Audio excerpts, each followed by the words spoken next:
Hello, English channel 123, testing, testing. This is the English channel 123, 123. Great, thank you.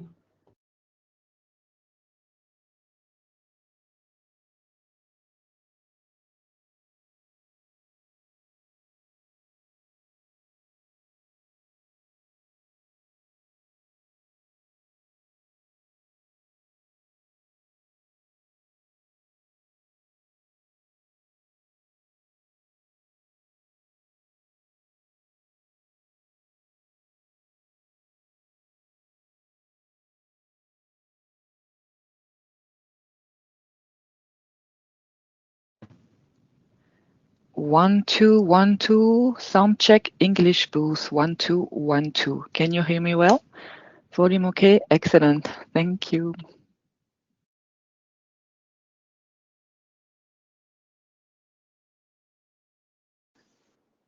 Hello, good morning.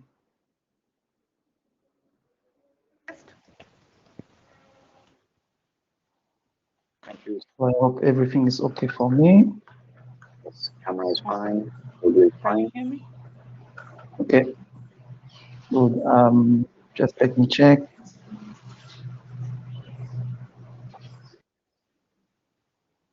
DK, can you hear me?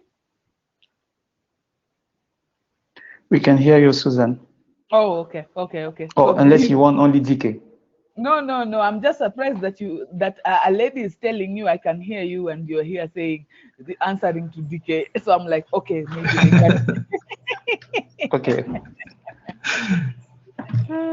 Okay. I don't know if Abdul Raouf and Ahmed. Okay, they are here.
Test, test.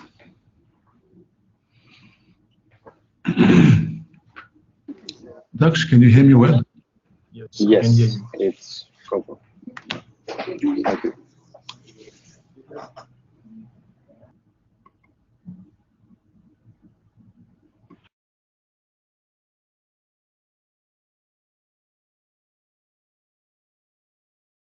French channel, please. Eddie, can you try the French channel? We'll Dax? do a test. Yes. I can't hear you. Let me check. Yes, if you'd like to switch to French, interpreters, we would like to test a French channel, please. Thank you.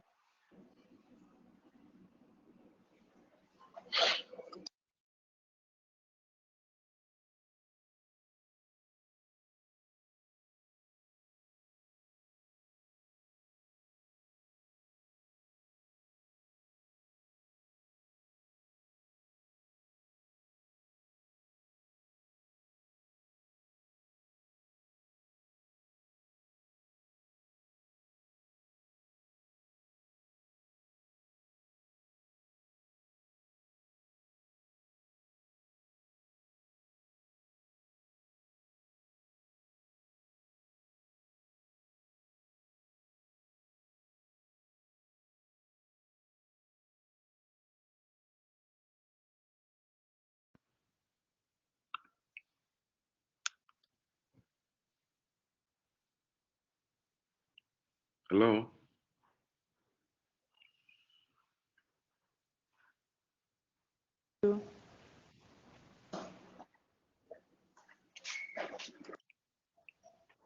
Hello, Vincent. Can you hear me?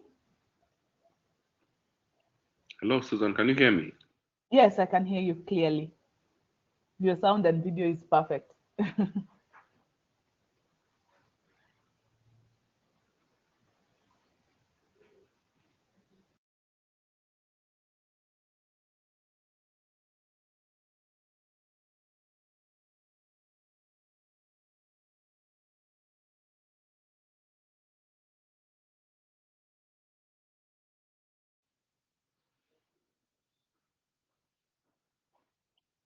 Hello, Dukes. Can you hear me?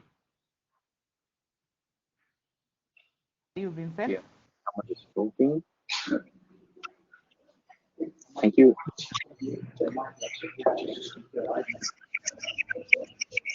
Hello. Hello, Eddie. Can Hello. you hear me? Yes, I can hear you well. And you? Okay. Yeah, clear. Thank you. All right. Susan, habari ya asubuhi. Salama, wewe je? You have to reply that one. Wewe je? Na mimi ni poa. And it's still fine, but yes. All right. Oh, see you later. Okay, shortly.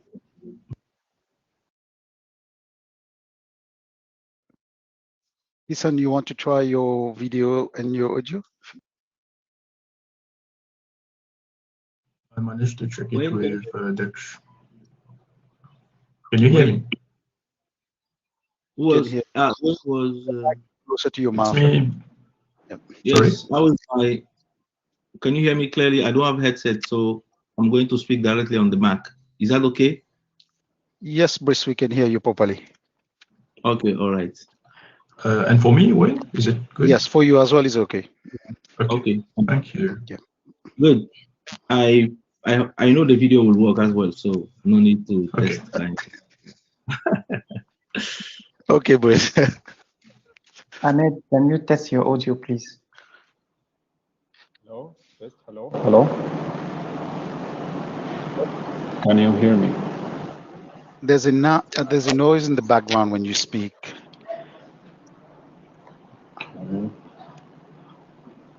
Can you hear me now? Is the voice clear? Yeah, now it's better. Thank you. Okay. Abdul Okay, Raouf, can you thank also you. test, please?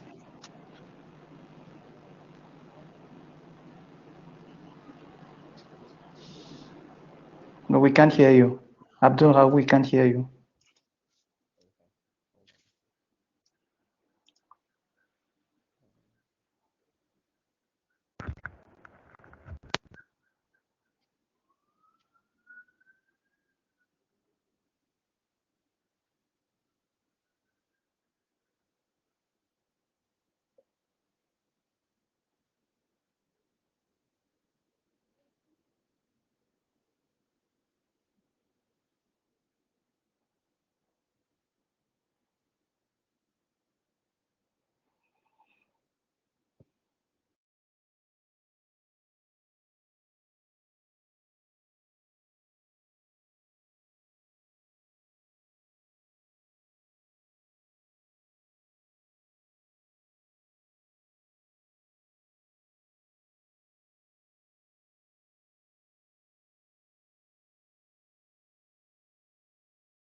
Ladies and gentlemen, we'll be starting shortly.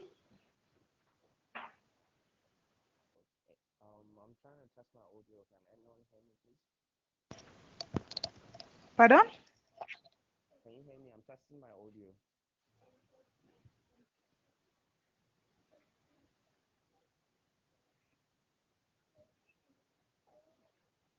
Hello? Yes. Can you hear me?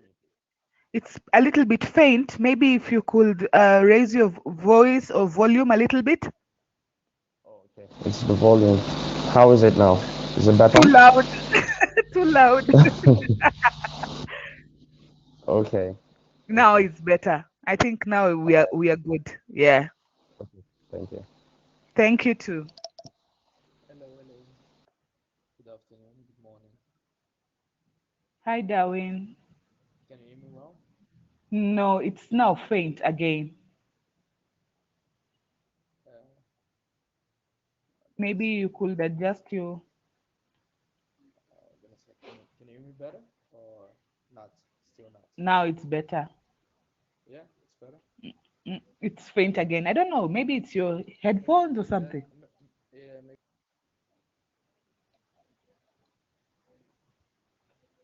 Microphone, Darwin.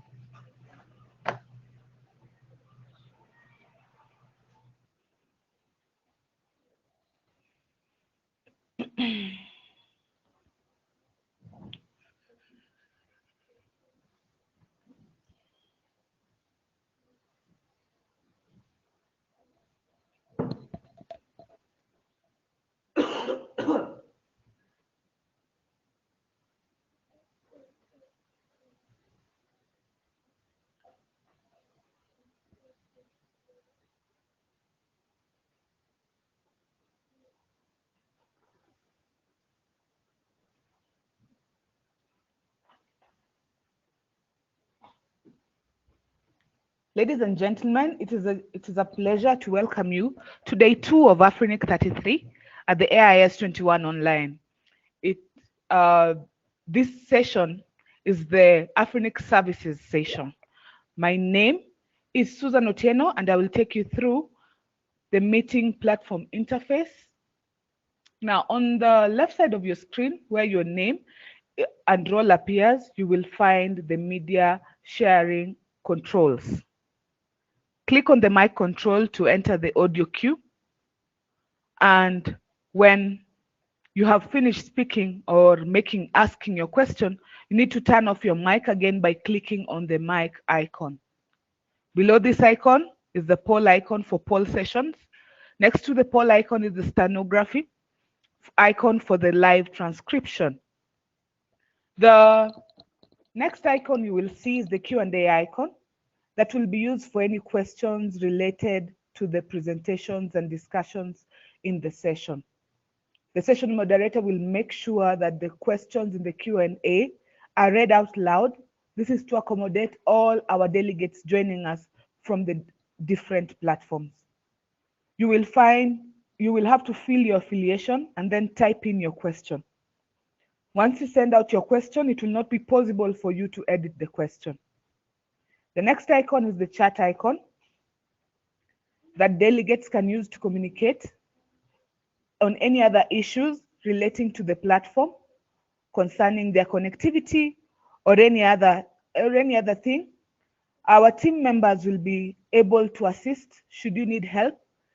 All our team members have Afrinic staff written underneath their name, and they will be in a position to assist should you need any help. At the top right of your screen, we have the other controls. The first control being the presentation view icon. This is followed by the gallery view icon, and this icon comes in handy should we have more speakers. You click on this to be able to see all speakers in your screen. The third icon is the agenda icon that leads you directly to the meeting agenda in the AIS 21 online website. We have provided a side room during this meeting that you can use for any assistance during the meeting or any consultation or any one-on-one member consultations. You join this by clicking the third icon.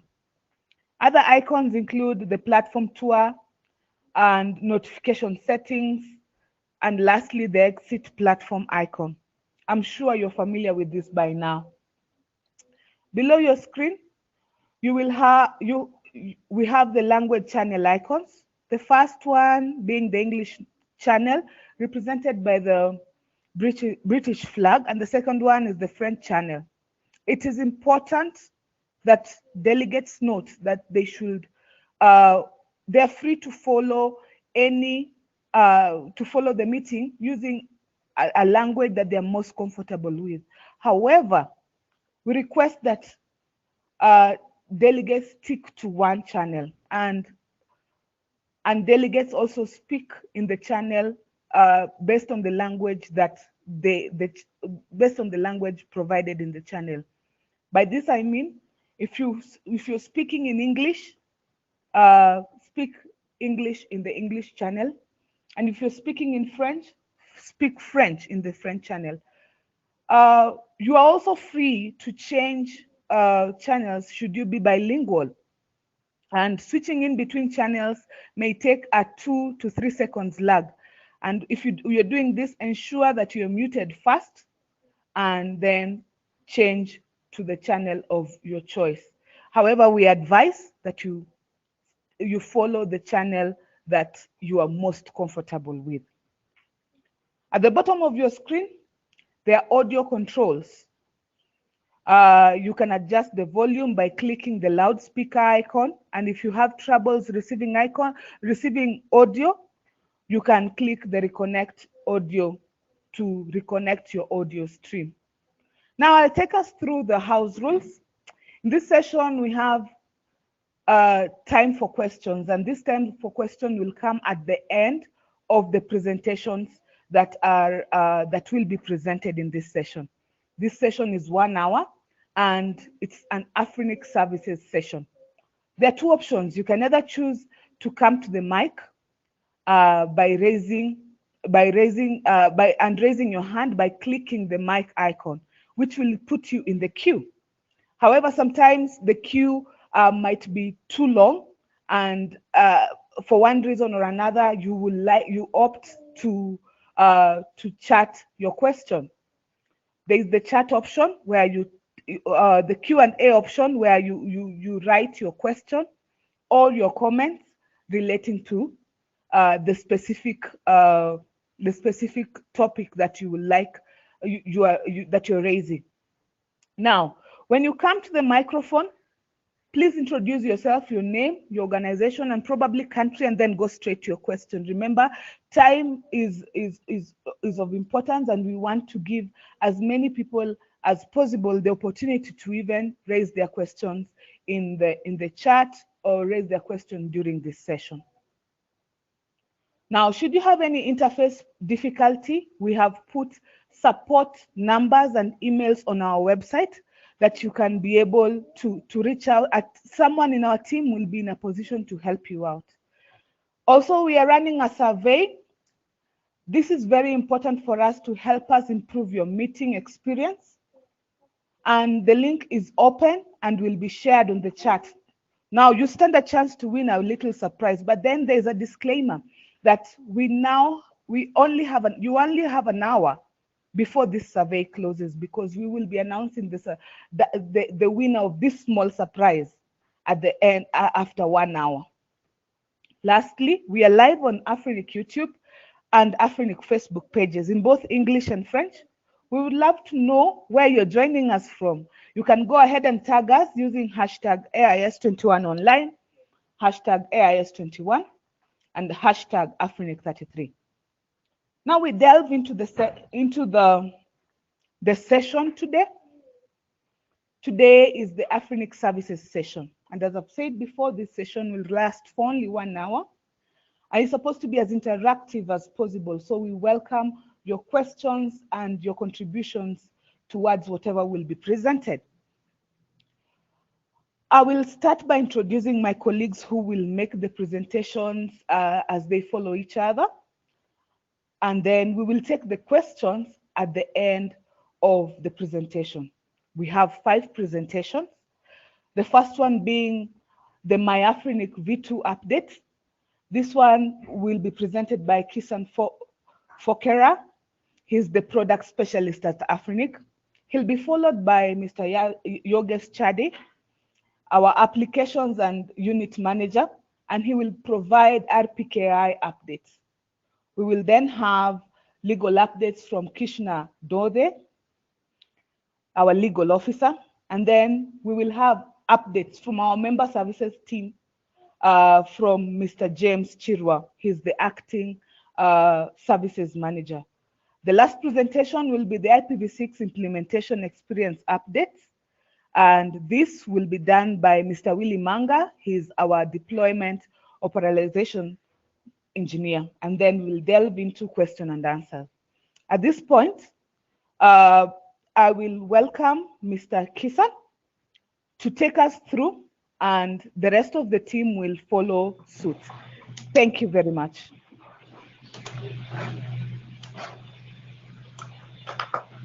Mic check. Can you hear me? So, thank you, Susan, for the introduction. And hello, everyone. My name is Kisan. I'm the product specialist at Afrinic. It's a pleasure to present to you about our ongoing project today, the MyAfrinic V2. Next slide, please. So, over the years, what has happened with MyAfrinic is similar to our legacy rocks in the data centers that we run. There has been so many changes, new features have been implemented, and making it run and keeping it up to date is becoming a struggle. So it has become more complex. And if you want new features, for example, if you're requesting for any new things to be added, it makes it a challenge for staff to be able to maintain and to run it. So this is the reason why, in fact, we are starting with another version of the MyAfrinic. Next slide, please.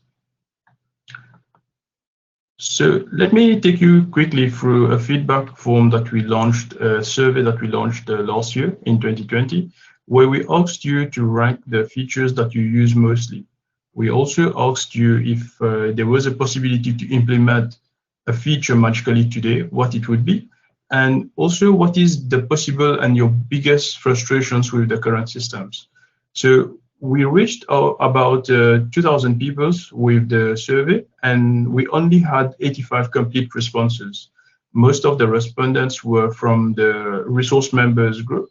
It was closely followed by the general community and our associate member. So let me take you quickly through the data that we gathered. Next slide, please. So based on the responses that we saw and the information and the feedback that we gathered, we noted that to many of our members and the respondents, the summary of the feedback is as follows. It is to have a better tracking on the request that you're submitting, and is to request resources from Afrinic, to be able to have a better UI, so better interaction with the system, easier ways and options to interact with Afrinic. And also there was feedback that we received about managing the child objects even easier. So making it more streamlined and improving the way that you're managing RPKI, so ROA objects, routing registry objects, and reverse DNS, for example. Next slide, please. So going forward, as staff, what we are focusing on with MyAfrinic V2 is the following list. We believe that an overall improvement in the tools and also simplifying the UI will not only give you, the members, as a better experience, but also empower our internal users like the host masters. So we want to use this opportunity to empower our internal team, the host masters and the MS team in general, with better tools and less manual interventions. This will in turn allow us with more free time that we are opening up, that will help us to give you a better response time and a better service. So over the years, MyAfrinic V1 has accumulated a lot of technical depth. So making simple actions has become quite lengthy. So this is the reason why now we are embarking on this. So another way or another step that we took to reach out to you and to ensure that we have your support on this exciting journey is that we had a webinar style session some weeks back, where we had around 300 people who registered for that session. but we noted around 121 attendees. I have to say that we didn't expect so many people to be there at that webinar. So I would like to take that opportunity to thank you for the time and support. Next slide, please. Going forward, I think you might have missed some slides, DK. So going forward, as we usually see, Myaphonic has many services. So we want to actually give you a central platform where you are able to access all the different services for Afrinic. So from there is the reason why we are trying to make it as streamlined as possible. And at the same time, we want to give you the possibility to access all the services from one platform. So Myaphonic V2 will evolve to have all the services around it. And in the long term, Afrinic.net will be the only link that you'll have to remember. And from there, you would be able to actually access WHOIS, the routing registry, mailing list, and everything that goes around it. Next slide, please.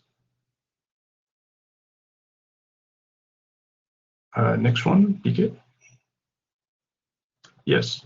So going forward now, you might think, oh, I've already missed that webinar. Maybe I didn't respond to the survey. So what do I do?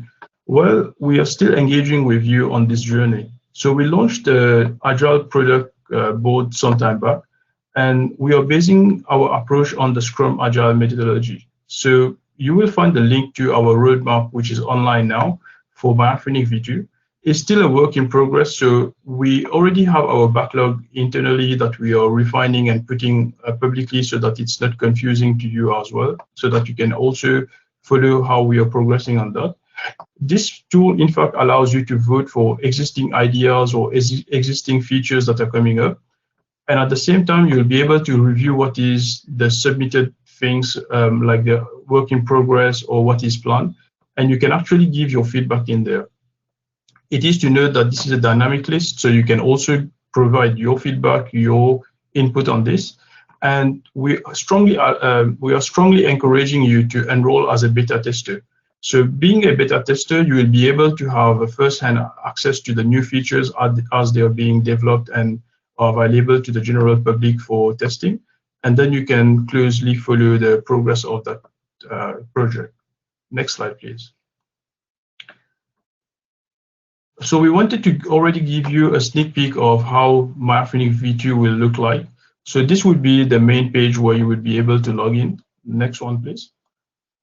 So on the next slide, you would see that we are also streamlining the way that you're able to see and manage your account. So on the left, it will be an easy way of interacting or changing your contact details, getting yourself linked to organizations that you should be a contact of. And on the right, you will see a control center style where you will have an overview or a bird view of what is happening on your account. So any issues on your account, what are the resources that you hold from Afrinic, but also you will be able to see the different parts of what Myaphonic V1 right now is split into different forms. Next slide, please. And also, one of the key elements that has been asked by our members is to streamline the way that you're requesting resources. So we are making the forms as simple as possible, and you'll be able to actually see the different details on what is happening and how you can request for resources. It is worth noting that the current IXP, if he has to ask for IPv4, IPv6, and ASN for the management and peering networks, they currently have to fill in 6 forms. So things like this are being streamlined and simplified so that you have a better experience with us. Next slide, please. So you might think about the timelines and about the go live. We are planning to go live with Myaphonic V2 in Q4 of this year, 2021. Next slide, please. And we want to reassure you that our promise is that every day that we are working on this project, we'll make it the best that we can. So you can rest assured that we are making our utmost effort to give you the best service possible and as a simple as possible interface so that you can interact with us. So I thank you for your attention. I will take your questions at the end of this session. And I would like to invite my colleague Yogesh Chadi, who is the Applications Unit Manager, who will be taking you through the OPKI updates. Thank you very much. Yogesh, over to you. Thank you very much, Kisan. Hello, everyone. As you have heard, I'm Yogesh Chedi from the Applications Unit, and I would like to give you some updates on OPKI today. Next slide, please. This is an overview of the topics that I will cover. So first of all, I will talk about OPKI adoption. Then we'll talk about two-factor authentication. Then I will proceed to talk about our hardware security module, and then OPKI deployment and best practices. Next slide, please.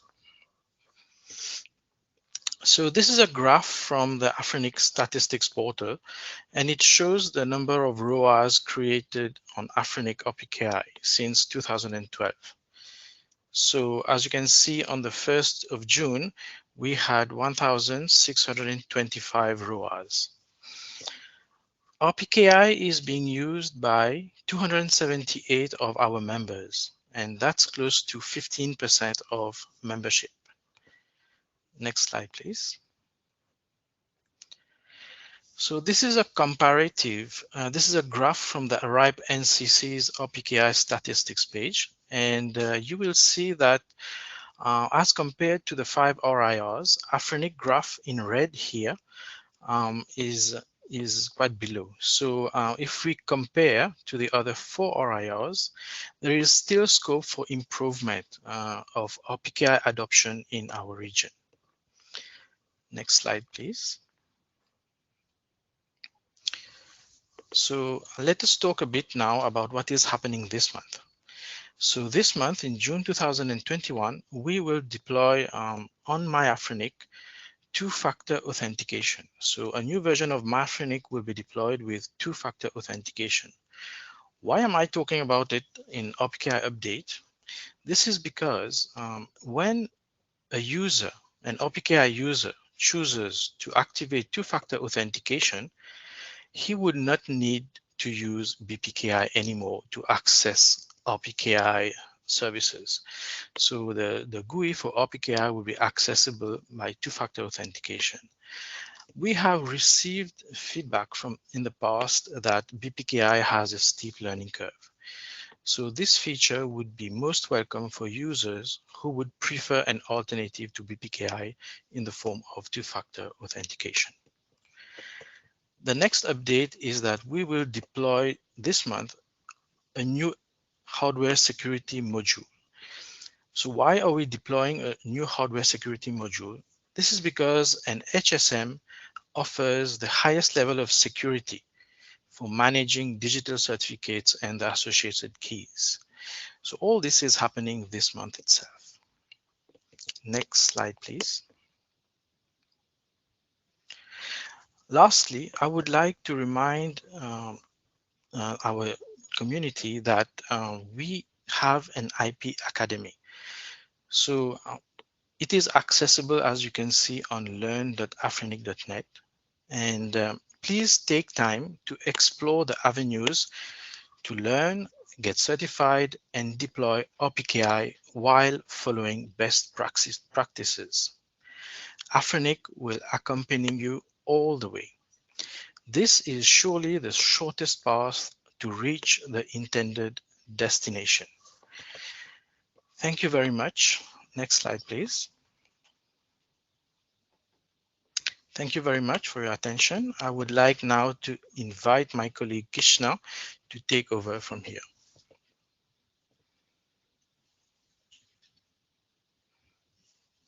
Thank you, Yogesh. Good morning, everyone. My name is Krishna Dandi, and I'm the legal officer at Afrinic. And I'm here to present to you a status update on the ongoing current court cases and police investigation involving Afrinic at the moment. Next slide, please. Now, before going further, let us understand the existing rules and practices applicable in Mauritius when it concerns ongoing cases and police investigation. And the rules provide, we call it the sub judice rule, as well as the contempt of court provisions of the law, which provide that parties are prevented from disclosing, discussing, or publishing information which are still under consideration by the court. Accordingly, AFRENIC cannot knowingly disclose, discuss, or publish any information, including pleadings, for example, affidavits or other pleadings, that may directly or indirectly impact on the merits of the ongoing cases. So the principles that I just mentioned about, which is the sub judice rule and the contempt of court, these principles apply to ongoing police investigations as well, so that no prejudice is caused to those ongoing police investigation. Next slide, please. Now, the first case that AFRENIC finds itself being a party to is the case of Afri Holdings Limited and others versus AFRENIC. Others mean there are other parties involved as well in the case. Other parties here include one company named NetStyle A Limited, as well as one Mr. Elad Cohen. Now, the case, what the case is all about is that it is an application for injunction that has been made before the judge in chambers of the Supreme Court in Mauritius. And the case concerns misappropriated IP number resources that had been reclaimed by AFRENIC. So this is the gist of the application. As I explained early on, we cannot go into depth or discuss the merits of the case, but just to inform of the existence of the case and what the case is all about. As you can see from the slide, the case is being registered and the matter is ongoing. Next slide, please. The second case involving AFRENIC is the Logic Web case, the Logic Web Incorporation versus AFRENIC. It's a 2021 case that is lodged against AFRENIC this year. Again, it is an application for injunction and also concerns misappropriated IP number resources that had been reclaimed by AFRENIC. Case is both registered and ongoing. Next slide, please. The third case is Cloud Innovation Limited versus AFRENIC, again 2021. This is also an application for injunction and involves a resource member who opted to seize the Supreme Court following AFRENIC's letter issued within the context of a review exercise pursuant to the provisions of its registration service agreement, which is commonly called the RSA. As you may see from the screen, this application is also being registered by AFRENIC and the matter is ongoing. Next slide, please. The fourth and last case that AFRENIC finds itself involved is, again, one that has been lodged by Cloud Innovation Limited this year. And unlike the previous one, this is a petition that is being made by the applicant, the petitioner in this case, who is also a resource member. And the case is, this is a petition where the resource member is seeking the status of a registered member, as well as a financial compensation in the sum of 1.8 billion USD. This is just, as I stated earlier on, this is just the gist of the application, what the applicant is praying the court for, and the matter is obviously registered and is ongoing. Now, as I've stated in all these cases, they are all ongoing, they're all being registered.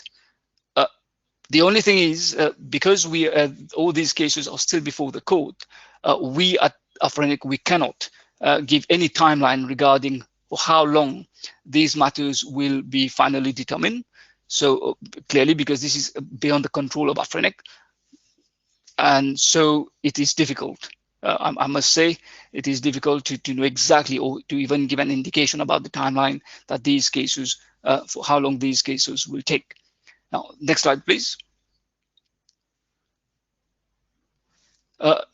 Lastly, just an update on the police investigation, you may recall from various communiques that has been made to the community that back in December 2019, AFRENIC had made a declaration to the relevant police investigative authority in Mauritius regarding IP number resources that had been misappropriated from its pool of resources.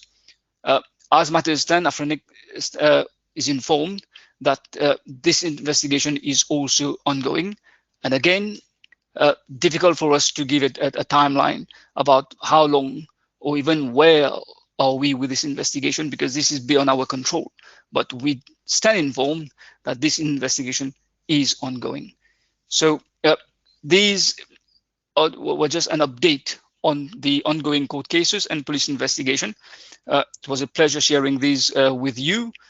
And if there's any question, I will be happy to answer such questions that I am able to answer during the question and answer session. But for the time being, I am pleased to pass you on to my colleagues, James Sherwa, who is the manager for member services. Thank you. James, over to you. Thank you, Krishna. Good day, everyone.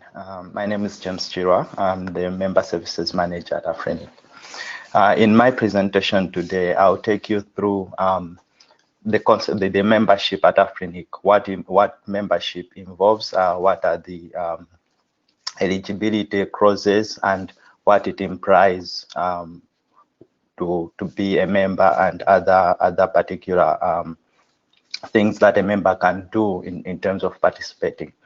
So AFRENIC, as a member-based organization, we have 3 types of memberships. So we do have what we call the registered members. These are practically the board members. We also have what we call the associate members.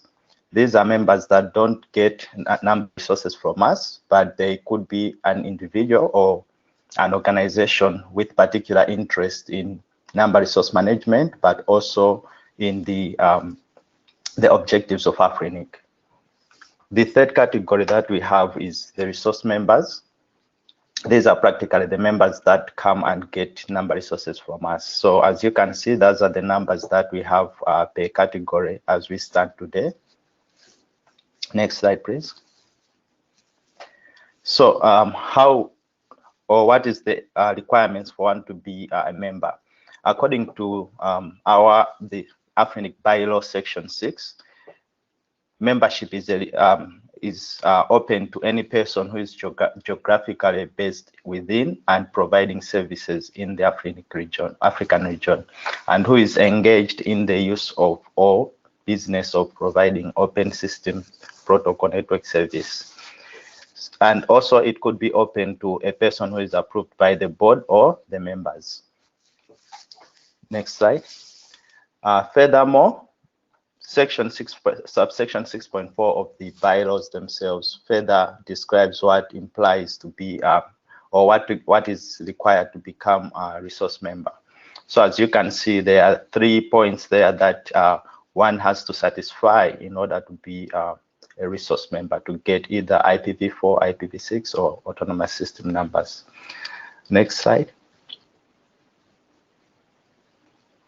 So as you can see, as one of the requirement was regarding justifying your needs for those number resources, these particular needs are further specified in the policies that the community have developed. These policies practically guides AFRENIC, the secretariat, on how they should manage and also how they should conduct in terms of managing this particular number resources.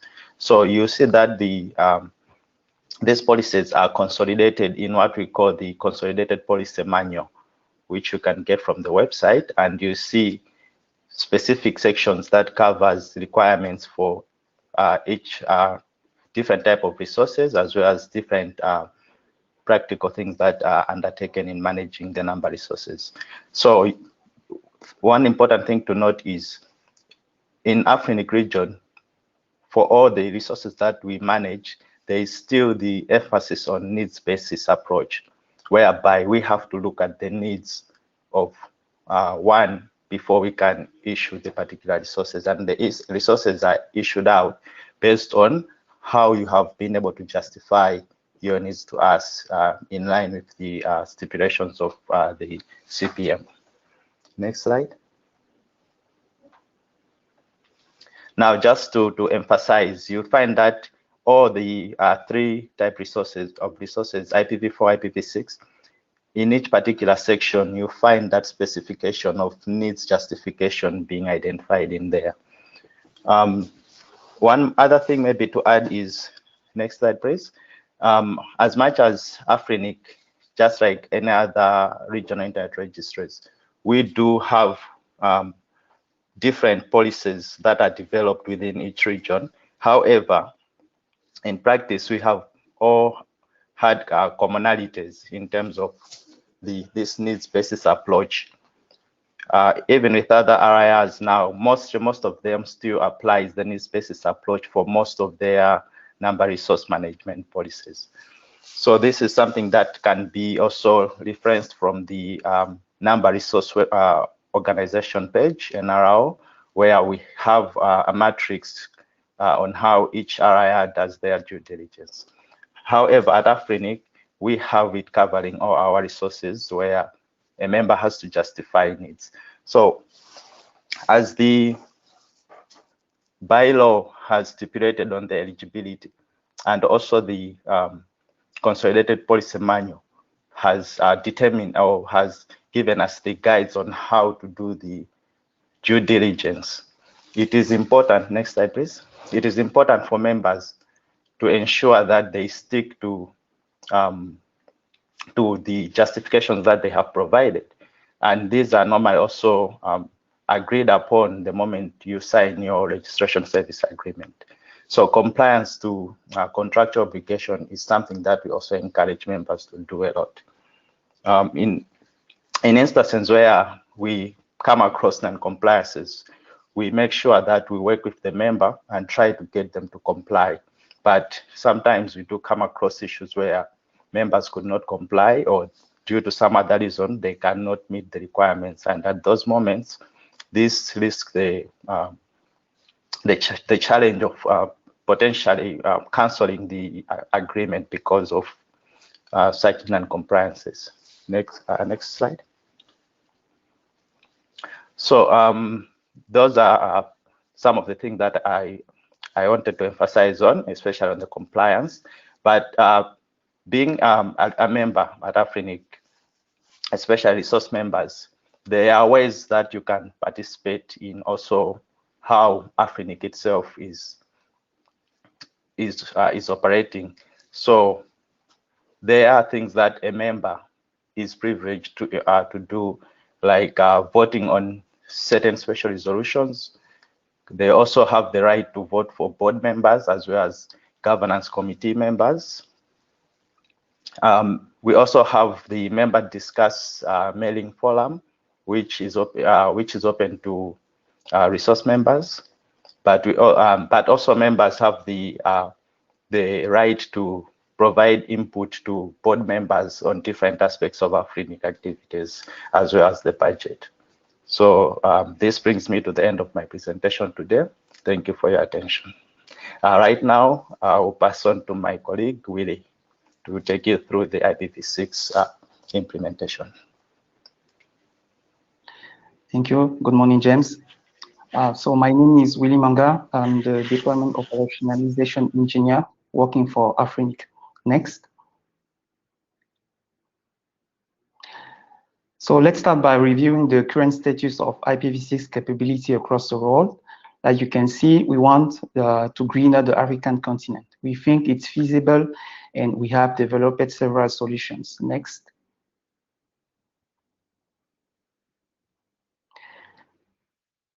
So passively, many people follow over the years our workshops. We delivered, as of today, 40 webinars on several key concepts.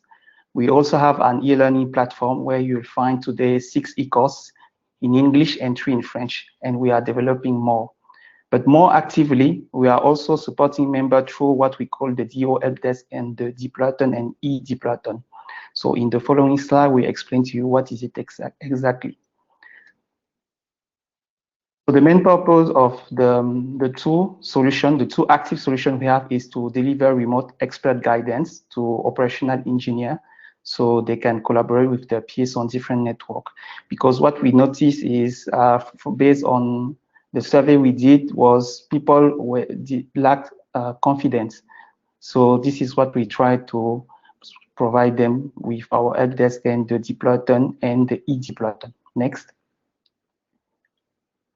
So now how do we measure our success? We have what we call the milestones, because when you say that you deploy IPv6, we have to measure that. And we are using some milestones like you can see here.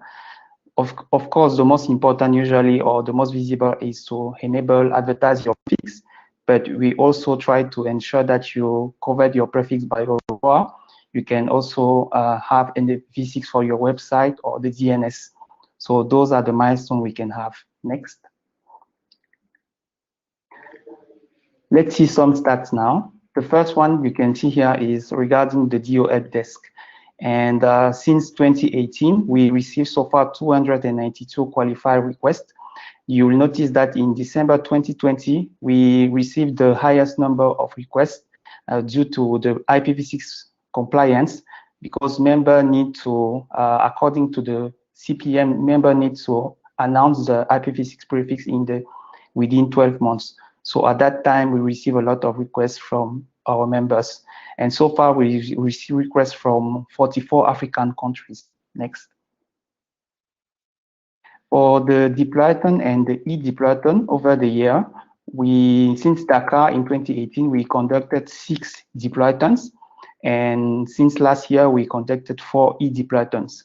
In Malawi in 2019, we hit the highest number of milestones, thanks to Maren and all the universities. The pandemic did not stop us to still attain milestones since 2020, like you can see in the picture. Next. Overall, here is how look like the impact of our active solutions. In total, 263 deployment KPIs or milestones are attained by 102 organizations in 25 countries. We have the most milestones attained in Nigeria and South Africa. Next. Through our active solutions, the help desk and the Deployton, 29 IPv6 prefixes have been advertised. 28 prefixes are covered by Aurora, and most of them either through the help desk or the Deployton. But in total, we also have 29 organizations who, yes, advertise the prefix like we were saying. Next slide. So now let me introduce one of our members, Ahmed Daderi, which is from Sudan. And he will just share with you his own feedback regarding what we did with him. Ahmed.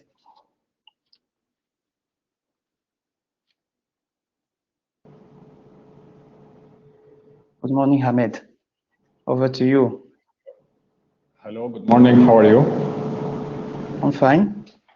Okay. My name is Ahmed Derdiri. I am from Sudan, and I'm working in MaxNet for Internet services.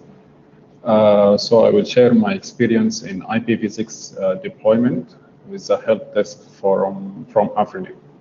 So basically, we only have our subnet for IPv6, but we didn't have any deployment for it. So as a starter, we requested a help desk from Afrinic, and they supported us through the IPv6 deployment. So they immediately prepared a case for us to guide us through the steps for the deployment, mainly to audit our network, our core network, to see if our network can implement and it's supported for IPv6 deployment. And they help us through the guidance for the external BGPs and advertisement for our prefix. So the help desk helped us for implement our IPv6 plan steps by steps. That was really a good thing because IPv6 in whole is a very complicated situation. But they divided us to small steps so they can walk us through the IPv6 plan. During this implementation, we also had we found that our RPKI and our ROAS are not validated. So they walk us through all these objects, and they taught us the importance to validate our RPKI and ROAS. And we didn't have the knowledge for what are they used, and they help us through that. Also, we did a test from our network through a test VLAN to check our network from IPv6 side.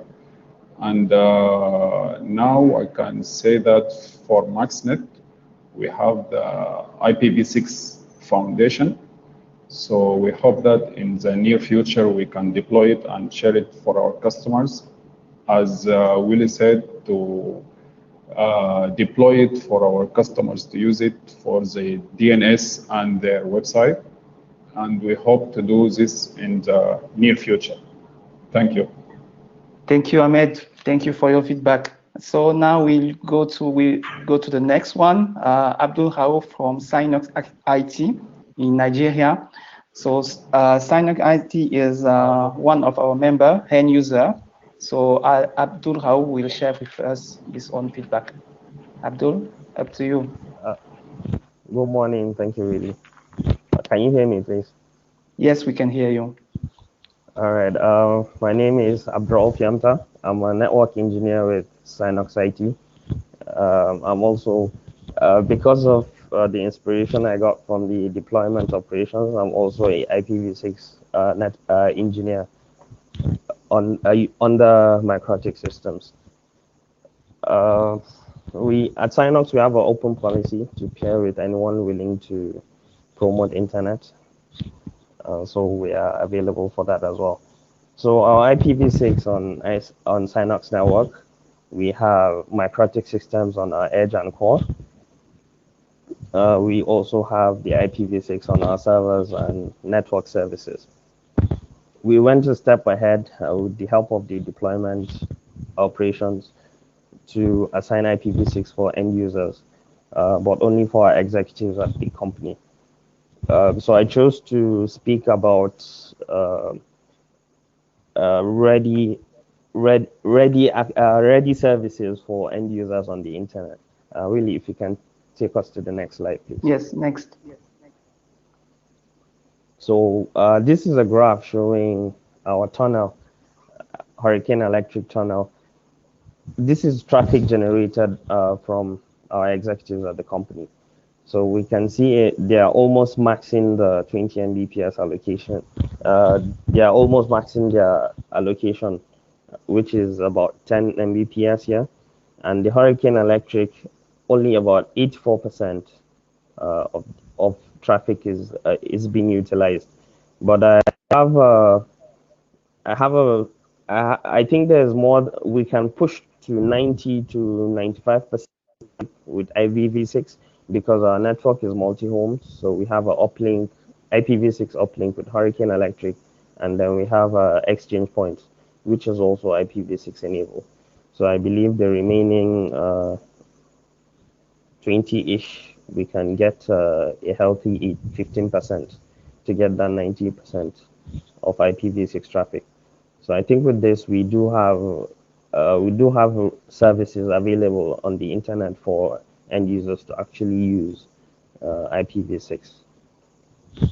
So I think that's all I have for you today. Thank you, Abdul Rauf. And like you notice, Abdul Rauf is an end user, and we hope that in the near future we'll see more V6 from the big players in Nigeria as well.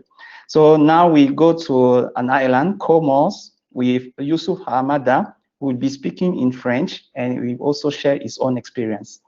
Good morning, Yusuf.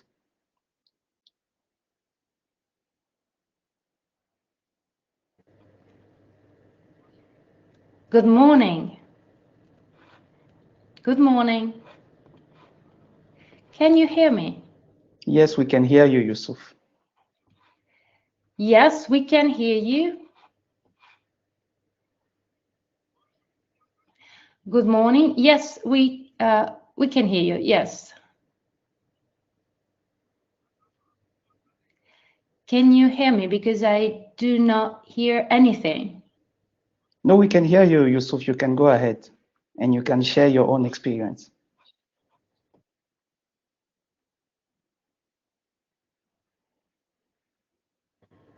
My name is Yusuf Amada, and I'm the person in charge of the internet services for Comoros Telecom. The situation we are facing after calling Afrinic is that we depleted our IPv4 addresses and we need to move to IPv6, but we have a lack of skills in order to implement this project. And so we called up the help desk of Afrinic in the last period. We followed high quality webinars granted by Afrinic. Afrinic continues to help us in the evolution towards the IPv6 with an online guidelines and manuals, so that this allowed us to validate the Route 6 in March. In the 9th of March, we advertised the prefix IPv6 at the end of March, and then we had the implementation of the correct RPKA ROI in May. I would like to underline the importance of Afrinic's help desk and assistance to us in order to implement this project of Comoros Telecom. Thanks to this experience and to this project, the deployment of IPv6, I highly recommend to all the organizations, to all the companies which did not deploy IPv6 yet, to require the help by Afrinic and to follow the online guide that you might find on the Afrinic website in order to implement in a successful way the IPv6 deployment project. So with Afrinic, we received a lot of information, and they helped us and they showed the right way and they shared best practices in order to implement the IPv6 deployment project. So we are really grateful, and so I would like to stress once again the important role of Afrinic. Thank you very much. Thank you, Yusuf. Next slide, DK. So if you also want to push forward your IPv6 deployment, or you have some challenges, you know how to contact us. This is the form that you can use to contact us, and we'll be glad to assist you. Thank you.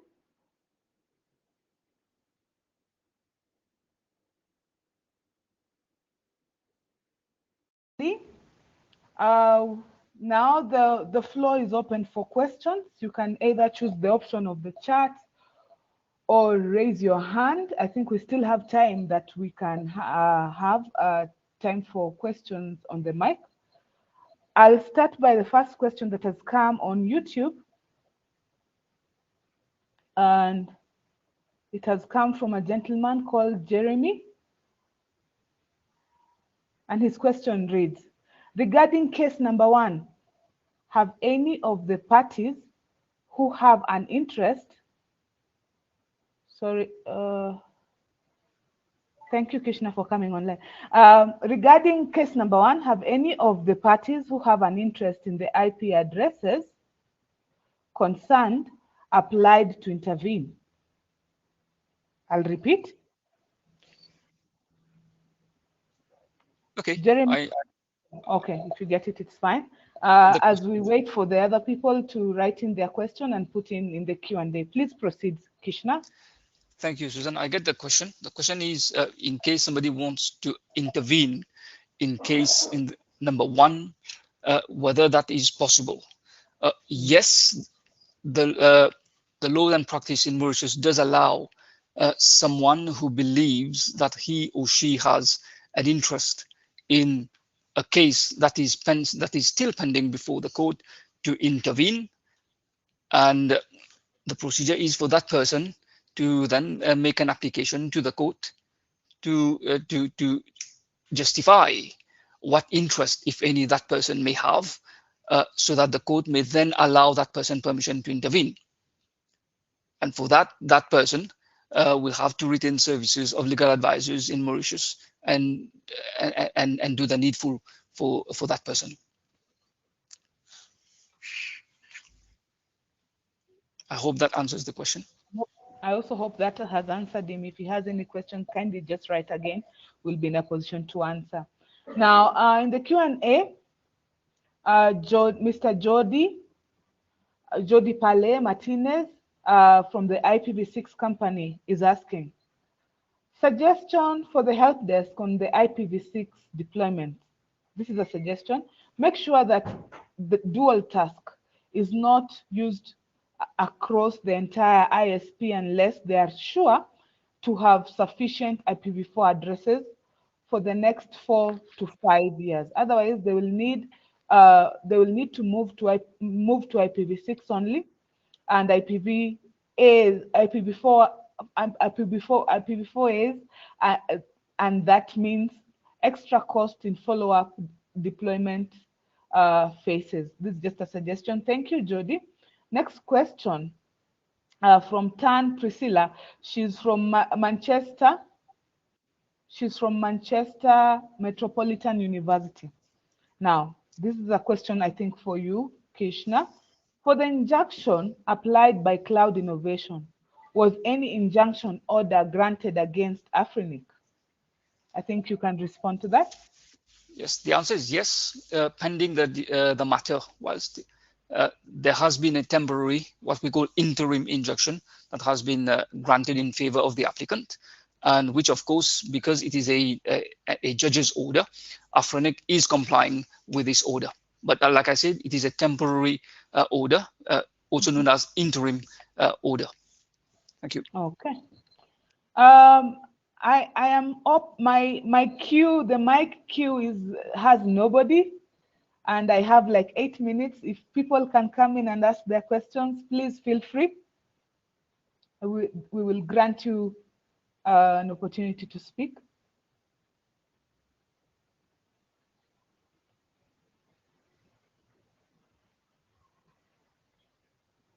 Okay.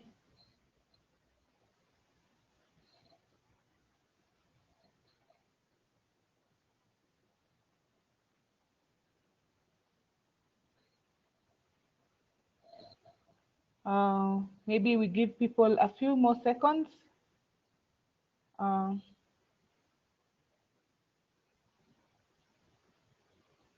The mic is open for questions from the presentation.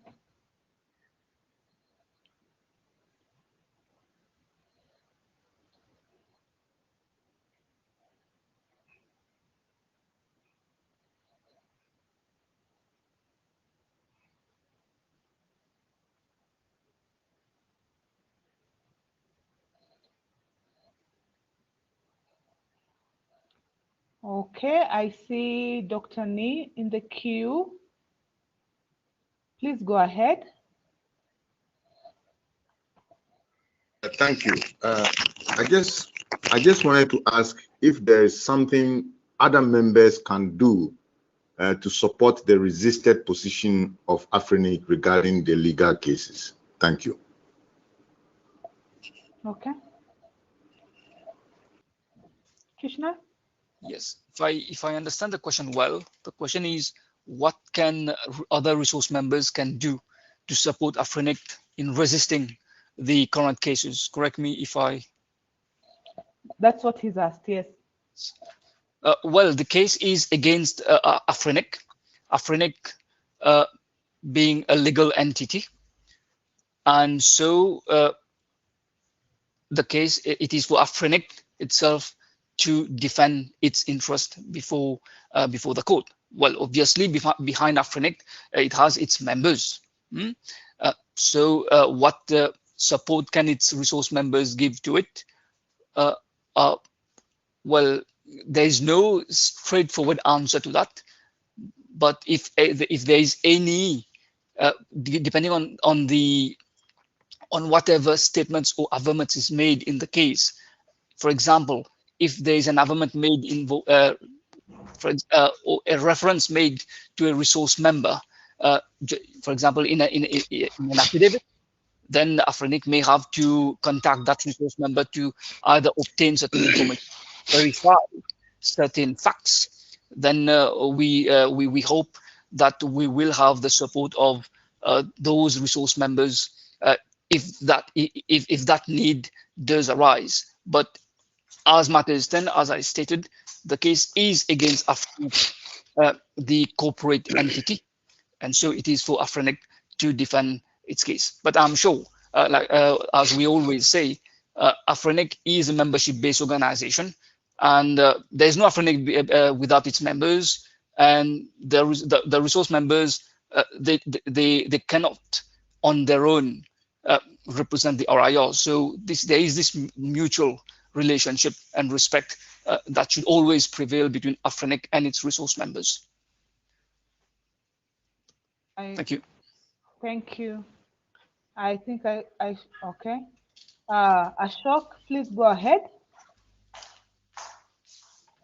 It's for me? I see you've raised your hand. Yes, I have indeed. Yes, thank you. Yeah, thank okay. you. No, thank you very much. I would wish to add to what my friend Krishna had just said in reply to the question from respected Dr. Nee. Now, one thing that other resource members can do, if they feel that the application, the way it has been put before the court, might impact adversely on their interest, then these people, if they take the proper advice, as Krishna said, they can intervene in the process. Why I say that? Because you know that I think Afrinic has published a report where the IP resources involved in our audit, and which most probably most resource members have access to, they can come and become aware that there are certain resources which is or are the subject matter before the court, and these people, if they find that there is an interest that they need to defend, they can intervene, as Krishna rightly pointed out earlier. It all depends on how big the interest is, if really there's an impact on them, if the case goes one way, or better, if the case goes the way the applicant is moving the court. This is what I wanted to say. Thank you. Is there anyone else before I close the queue, because I only now have 2 minutes for any burning question? I see my chat and Q&A does not have questions. So yeah, so that was it for our session. The upcoming session is Afrinic 33 PPM day 2, and at this point we'll take a break for like 5 minutes, and then we'll be in a position to come back for the PPM session. Thank you all. I was your host and MC, Susan Otieno. Thank you.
Mic check. Testing my mic.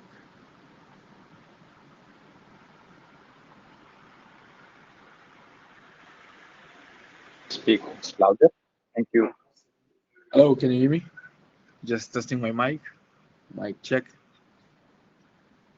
Thank you. Perfect. Which, can you hear me? Yes, Vincent? Vincent. Loud and clear. Thank you. Thank you. Darwin, can you hear me? Yes, I can. Can you hear me? Yeah, loud and clear. Thank you. I am here as well. Jody, how are you doing? Fine, thanks. Hey, Jody. Excellent. Everybody seems to be here. We Bryce are. as well. Hi, Bryce. Hey, Bryce. I hope you can hear me clear. Yeah, Yes, I can we hear can. you. Hey, Jody, how are you? Oh, he left. Okay. Oh, he's coming.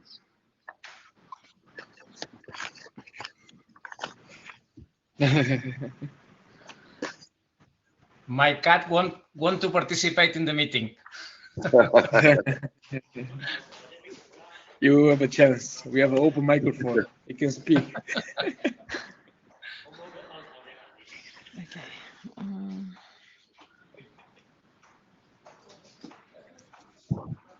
So we are right on schedule, isn't it? We're still on the break. So Yeah, we we have are a waiting. break. 8 more minutes, right? Yeah, we are right on schedule, so we're good. We're good on time. Yep. Hi, Madvi. Hi, Vincent. Hi, Darwin. Hey, Bryce. Hey, Yeah. In case of any glitches, I will step in today. All right.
Dear participant, good morning and welcome to this AIS 21. Thank you for participating to the Afrinic 33 meeting. My name is Magali Seji. It's a great pleasure for me to be your host today for the meeting and for the whole day, which is the politic meetings in policy, sorry. So let me remind you of the different functionalities and the rules to abide by during the question and answer. You have 8 icons on the top in orange, the presentation view. So you can see the speaker and its presentation. Then you have a second icon, gallery. So you can see different speakers at the same time. You have a third icon, agenda, where you can find the program of the event on the website. The fourth icon is a side room available for delegates. It's a virtual booth where you can have consultations with the Afrinic team.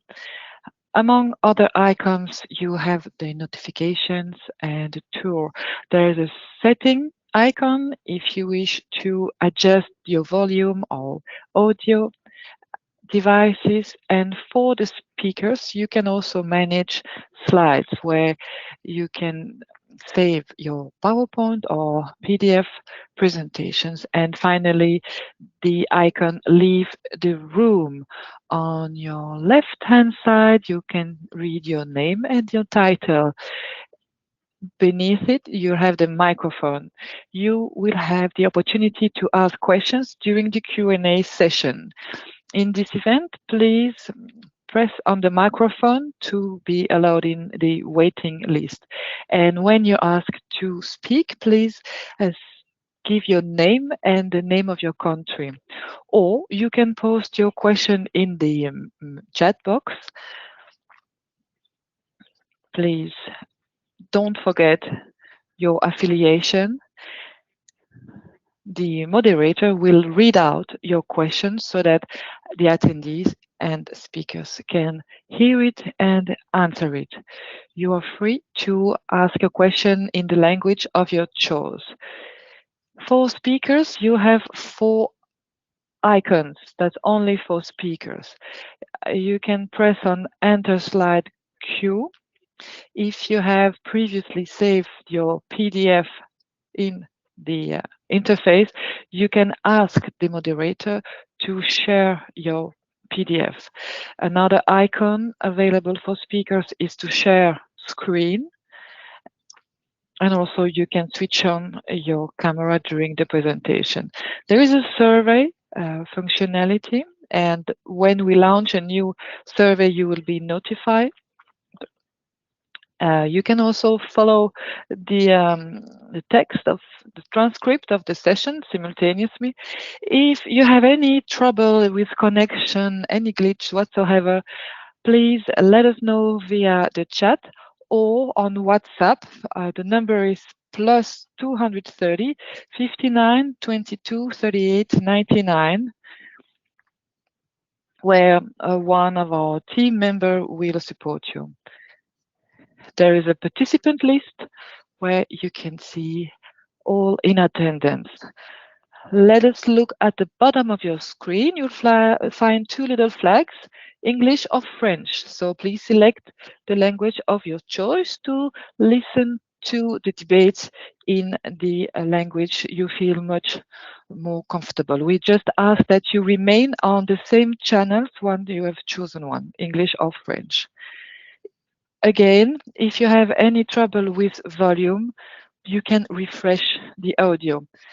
Let me remind you that this session is being recorded. We are live on the Afrinic Facebook page, and so we will be happy to know where you come from. So please tag us using the social networks, #AIS21. Without further ado, let me invite the co-chair of the Policy Development for Afrinic to take the floor. Thank you very much. Darwin Da Costa and Vincent Nkotti, you have the floor. Thank you very much. Well, thank you, and welcome everybody to the second day of the Afrinic Public Policy Meeting discussions. We as co-chairs are very glad that you guys joined us yesterday, and we will continue today. I will now guide you guys through the agenda, and as a start, we already had the introductions, and now we're gonna run through the agenda overview, whereby we, as first point, we would like to tackle the proposal number 3, which is related to the RPKI ROAS for unallocated and unassigned address space. Right after, we will have the Afrinic 34, whereby we will be speaking about the competing policy proposals, and we will be touching the simple PDP update for the new normal and the chair's election process. On 12 p.m., we will have a short LT break of 10 minutes.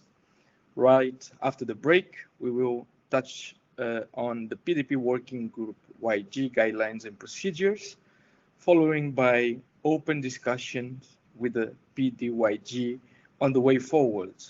Also, we will have 20 minutes open microphone on the PPM. And at the end, we will have the closing remarks. Next slide, please. All right, so we will now discuss proposal number 3. You can move on to the next slide, please. Perfect. Before we jump into the proposal itself, I would like to go through the flow of the discussion. So we have 8 minutes for the presentation of the policy proposal by the authors. Right after, we have 2 minutes for the staff impact assessment by the Secretariat.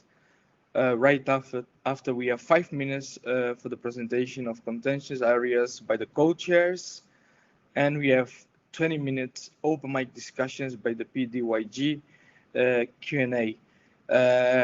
As we are learning from the process, yesterday it went pretty well. Today we kind of ask everybody who has a question to use the Q&A or the microphone. And if you state your question, please bear in mind that the question needs to be related to the proposal which is being discussed at the moment. We have 10 minutes, which will be the response by the authors. And at the end, we have 5 minutes for an announcement decision of the co-chairs. Next slide, please.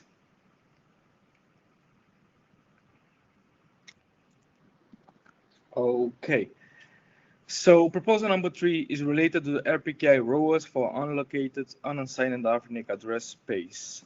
I guess I should now give the word to the authors because they will present, they will do the presentations now. So I call up one of the authors of this proposal to join us on the microphone, please.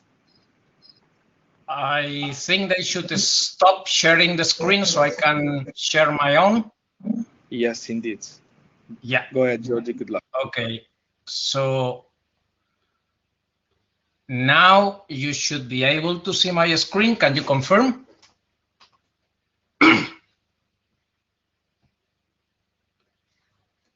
Can you confirm that you see the screen? Yes. Okay, thank you. Okay, so this proposal has been presented already twice in the previous meeting. So this is version 3. And one of the things that Darwin just mentioned is that there was no discussion on this version, which is what I expected, because basically there is very small difference, and I think all the issues have been resolved previously. So what is the problem? The problem is that there is something that we call usually bogons, which is all the unallocated or unassigned addressing space, in this case, the one that belongs to Afrinic. that sometimes is used for bad practices or criminal activities or things like that, or even hijacking prefixes, etc.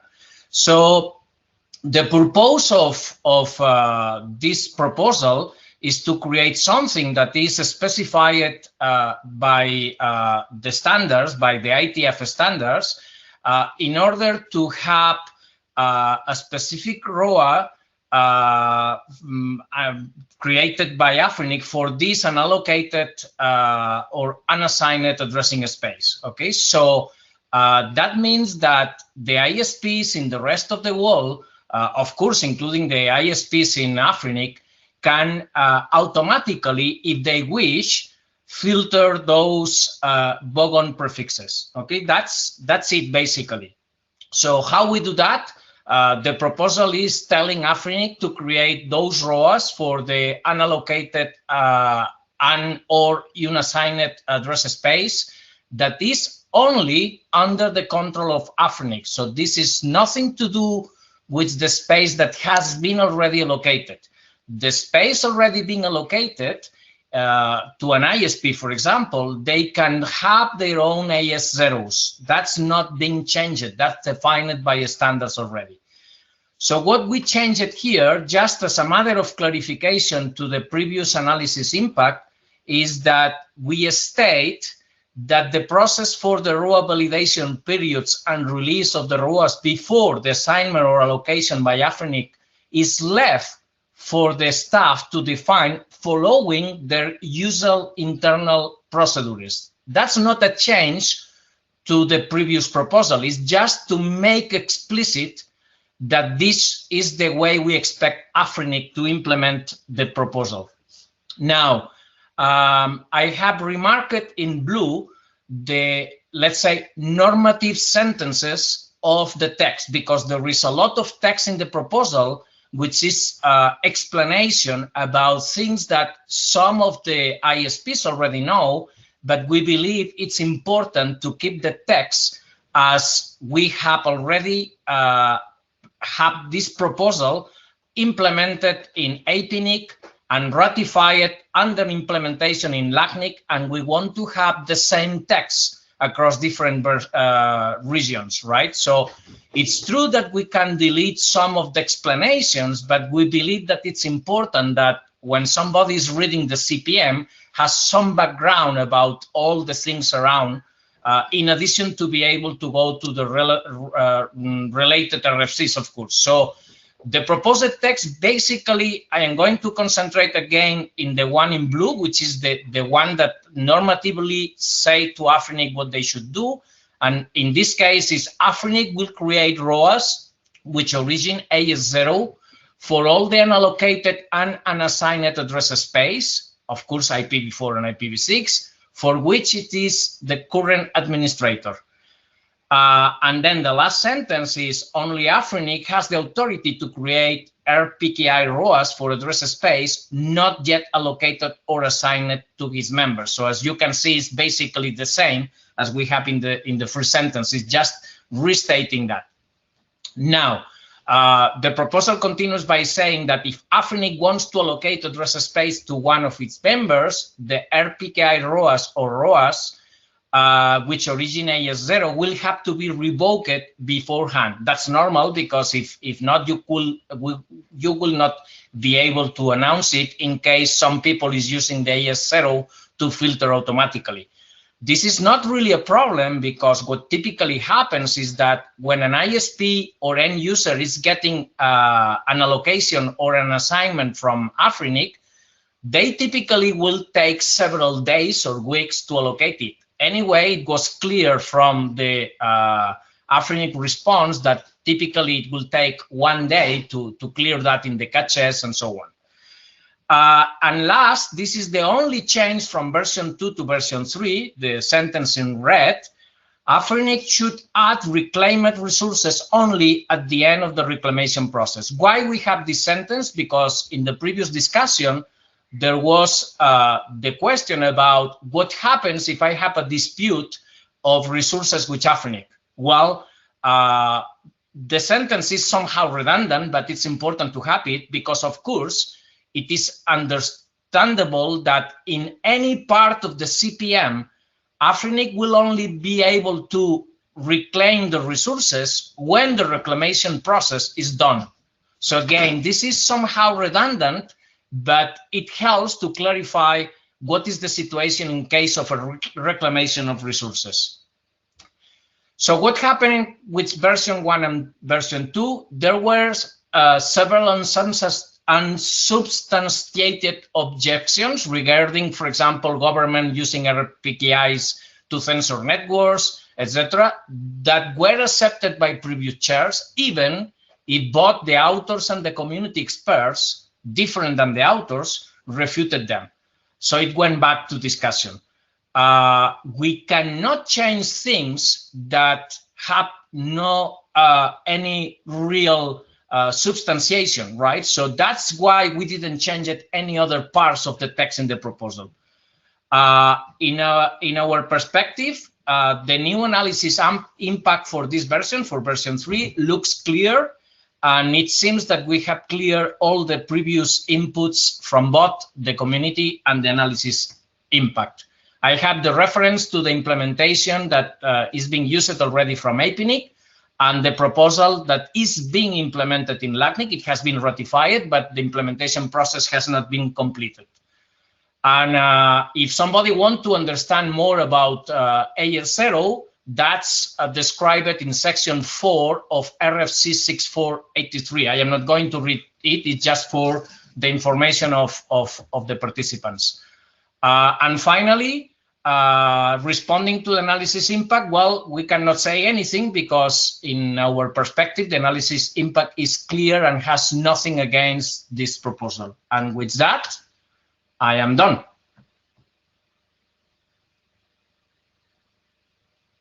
Thank you. By following the flow, we will have the secretariat now with the staff assistant.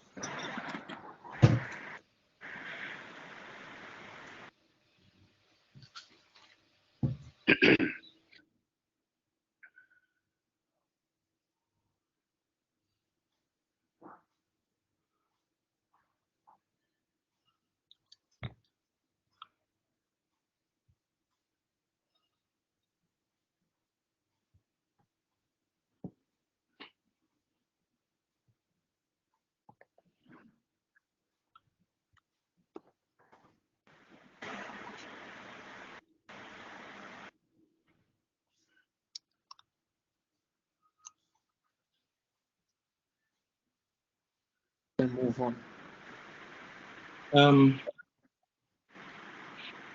Vincent, can I proceed? Yeah, please go ahead. Please go ahead. Thank you, Vincent and coaches. Good afternoon and good morning, everyone, from where you are attending this session. So I'm now going to give you the AFNIC staff impact assessment on this DPP, IPKI ROAS for an allocated and an assigned AFNIC address space, version 3. Next, please. Okay, this is the staff interpretation and understanding of the proposal. This proposal requires AFNIC to create ROAS with origin I0 for all its unallocated and an assigned IPv4 and IPv6 addresses space that is currently administered. An allocated and an assigned space here means available and reserved space as per the AFNIC extended delegated stat file. So in May 2021, these are the number of prefixes that are reserved and allocated. So IPv6, we have 339, IPv6 reserved, IPv6 available, we have 16, IPv6 available, we have 736, IPv6 reserved, we have 2,994. Next. Still on the staff understanding of this DPP, new prefixes received from IANA PTI will immediately have I0 ROAS. Any prefix returned by or reclaimed from a member will also have I0 ROAS only at the end of the reclamation process, as George just mentioned. on the version 3 of its DPP. When AFRENIC allocates address space to one of its resource members, the APK ROA or ROAs with origin A0 covering the space will be first revoked and not visible in the repository before the allocation assignment can happen. And the process for ROA validity period and the release of ROA before assignment allocation, it's left by AFRENIC and the staff to decide. Next. The impact of the DPP on the registry function. An upgrade of the AFRENIC inventory management system will be required in order to implement this policy. Automation of the creation of A0 ROAs for resources currently unallocated in this inventory, as well as incoming resources, either from resource reclamation, return, or replenishment of its pool from IANA PTI. Adjustment of resource insurance process, as well as time frame to ensure that ROAs are revoked and that the revoked ROA are removed from the validation repository before the resources are issued. An update on the AFRENIC system interface and internal controls used for resource and transfer management will be required as well. Next, please.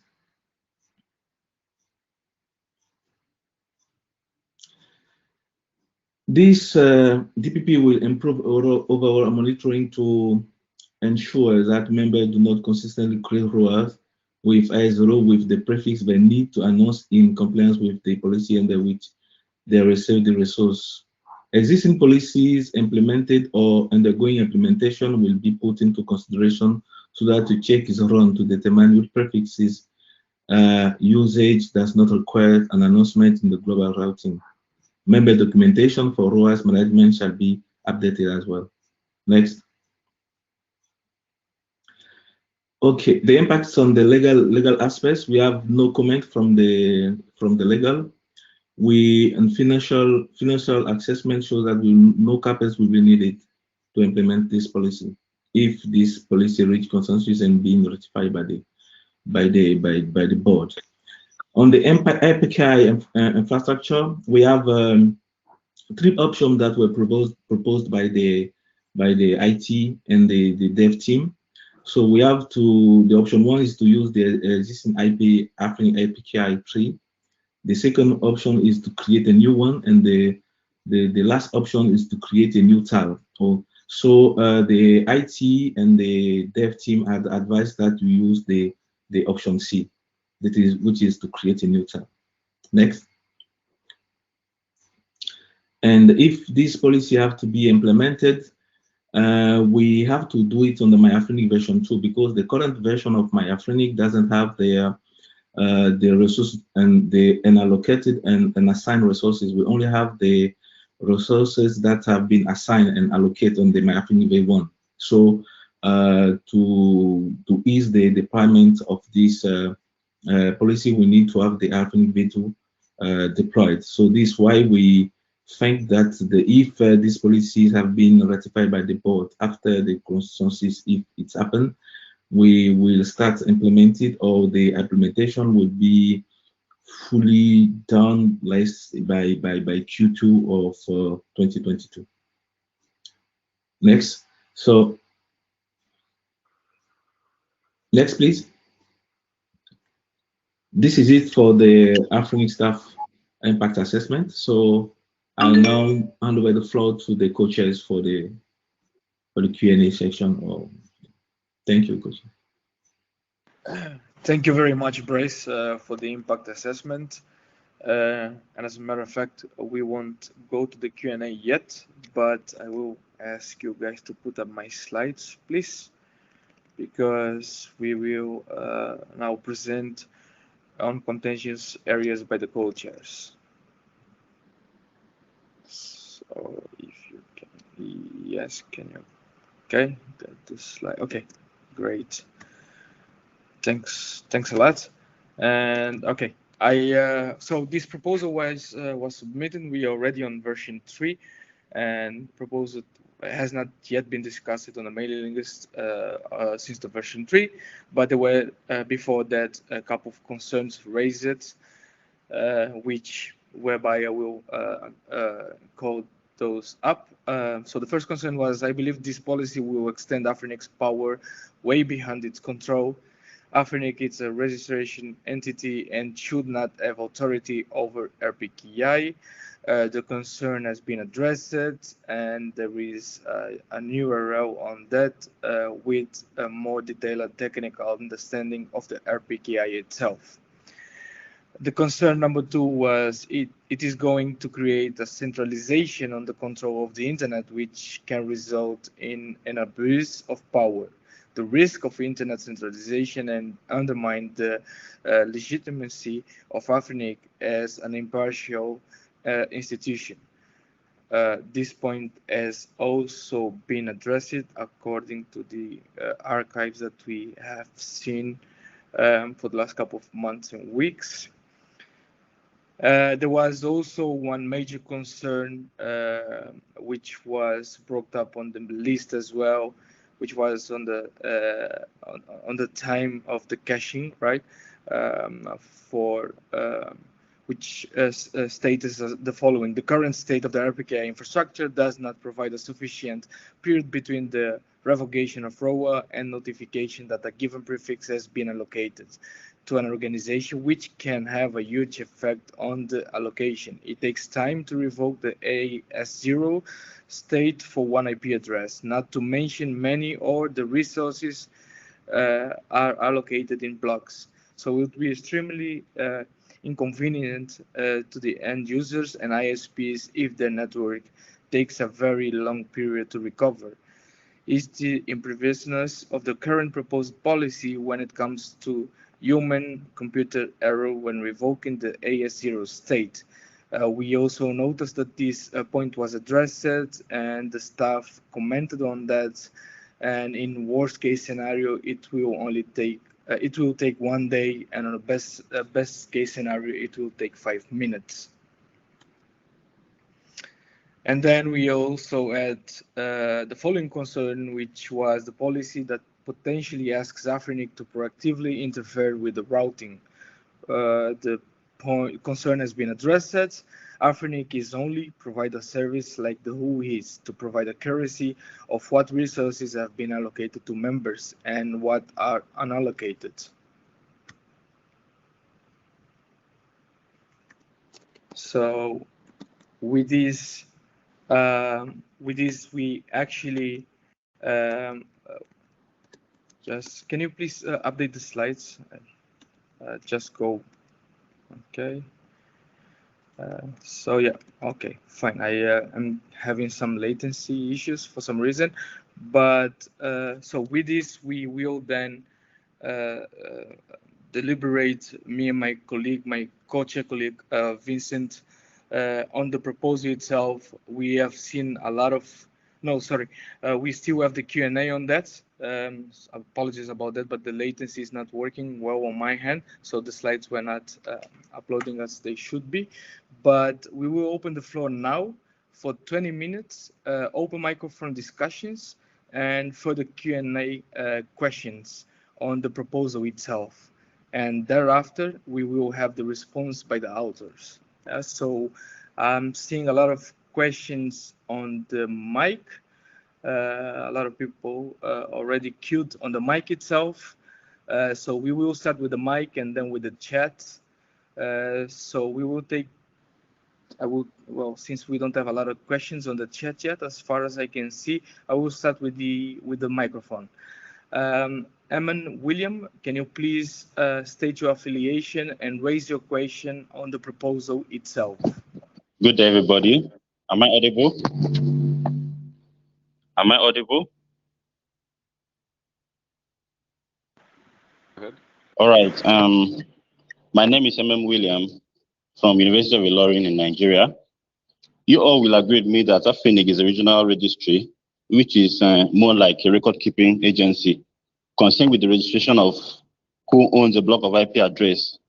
And it is clearly defined in Afrinic's vision and mission as a business entity, Consequently, it will be out of scope of Afrinic's operational responsibility to start being concerned about how and where resources are being used, not to even talk of directly involved in creating and modification of RPKI and routing database. If we implement this policy, Afrinic will now have the right to inject the AS0, that's the non-existing AS number, into the routing database. And there are chances that there might be a mistake or human error, either deliberately or indeliberately, that is capable of causing loss of connections at the consumer's end. This is tantamount to erroneously claiming IP addresses that are currently in use. Moreover, the very purpose for which they will labor tirelessly in proposing and deliberating on IP-related policy is to facilitate the better internet connectivity in Africa, which will be jeopardized. So I believe that, from my own opinion, I believe that this policy should be discarded completely, and hence we look for better ways of improving internet connectivity in Africa. So I oppose this policy. Thank you very much. Thank you. So thank you for your concern. We took note on that. I don't saw that a question was per se addressed, but more a concern from your side. So I will give up the mic for the next participant, Elvis. Please state your name, your affiliation, and please be concise on the question and straight to the proposal itself. Thank you very much.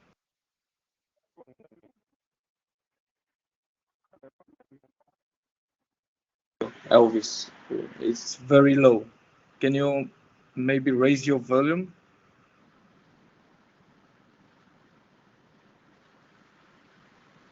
No, we cannot hear you, Elvis. We will then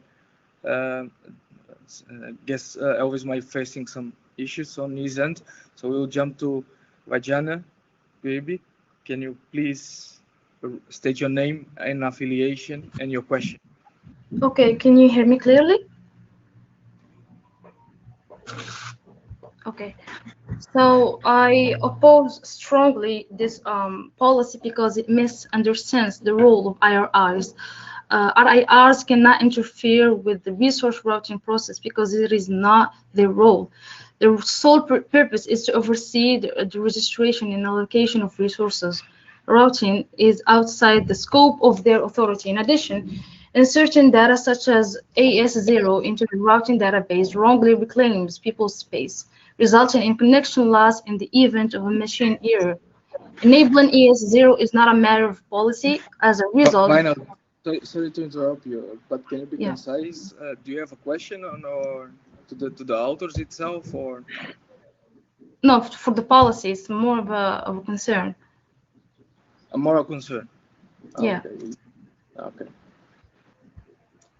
So, as I said, as a result, this subject should be handled by specialist authority, as Afrinic is not allowed to change the routing database or tamper with routing tools because it is outside of their mission.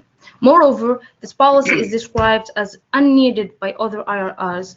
Other IRRs rules do not accept this type of resource allocation for the simple reason that some IRRs retain significantly more resource space, and ISPs utilizing RPKI can invalidate unused resources with a minimal code, demonstrating the policy's inefficiency.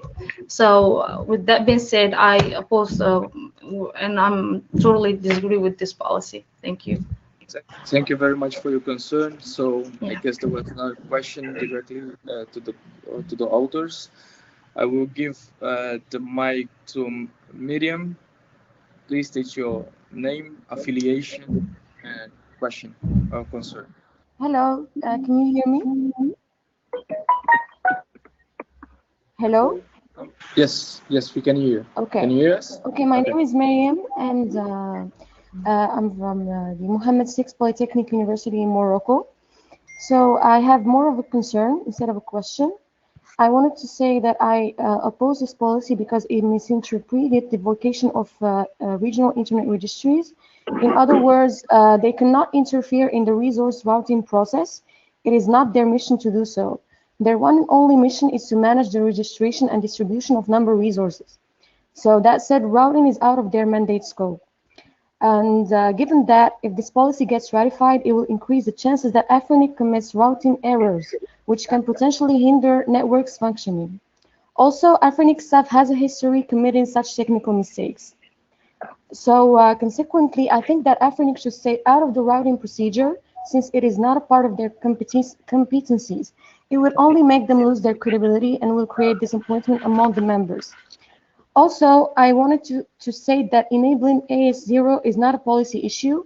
Therefore, it should be handled by the specialized entity.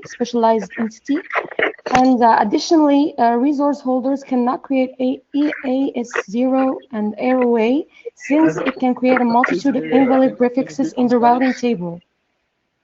Sorry? Can you be concise on that? On your Yeah, point? I'm done. Yeah? I'm done. So yeah, so I want to say that I oppose this policy. And thank you very much. Okay, thank you very much. I don't know if Jordi as an author wants to comment on anything. From my understanding, we didn't saw any. Yes, I think we should answer several of these questions at once to save some time, because more or less all the people that speak it right now was saying the same. First thing, the resource holders still can create their own AS0 for the resources that they hold. This is not being changed by this proposal, okay? I mentioned that in my presentation. Second point, responding to Wijan and Miriam, this is not about routing. And it's true that other RIRs, well, actually only one, RIPE, rejected this proposal at the moment, but we have APNIC and we have LACNIC that accepted it. And this happens all the time with all the policy proposals. Sometimes it requires more time in some RIRs, and sometimes requires less in others. So that's it. Now, this proposal is not at all about routing. Okay, it's about registration data being presented in a different way. And this is also responding to NM.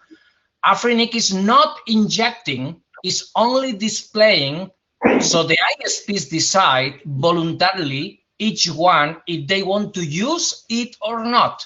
There is no obligation for the ISPs to use the data. And in fact, the data could be captured right now from the WHOIS, but then it means every ISP need to do that effort, and they will need to do their own implementation propriety to handle that data. So the AS0 is a standard way to present the information. So we are spending the money only once from the Afrinic perspective, and they said already that the impact is minimum. So all the members, and not just the members, the rest of the world can take advantage of that. Instead of asking every possible ISP in the world to do the job by themselves, taking the data from the WHOIS. Elvis, again, it's not about registration database. It's about registration data. This is not mandating anything on routing. There is not an enforcement to anyone to do that. Anthony, he posted a message in the QA. Errors may happen, right? But they may happen also with the WHOIS. So you have the same problem, exactly the same.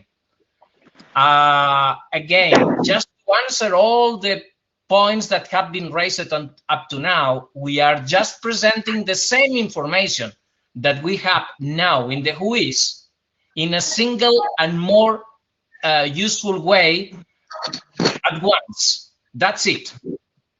Perfect. Thank you. Perfect, Jordan. And I think we're gonna keep this interaction since we still have more folks on the mic. And I saw that you replied to the question on the Q&A from Elvis. Thanks for that. I will like to give the microphone to Alan. Alan, please state your name and affiliation and your question or concern. This is Alain Aguilar speaking for himself. So, coaches, how many minutes do I have? Because I seem to have not really concerned, because I do support the policy. I think we need it, but I have questions coming. Okay, how many minutes do I have? We have nine. We have 9 minutes. No, me, but yeah, how much do you allocate to me? 1 minute, 2 minutes? 1 minute per person, if possible. Okay, so let me start from for my question or for the co-chairs.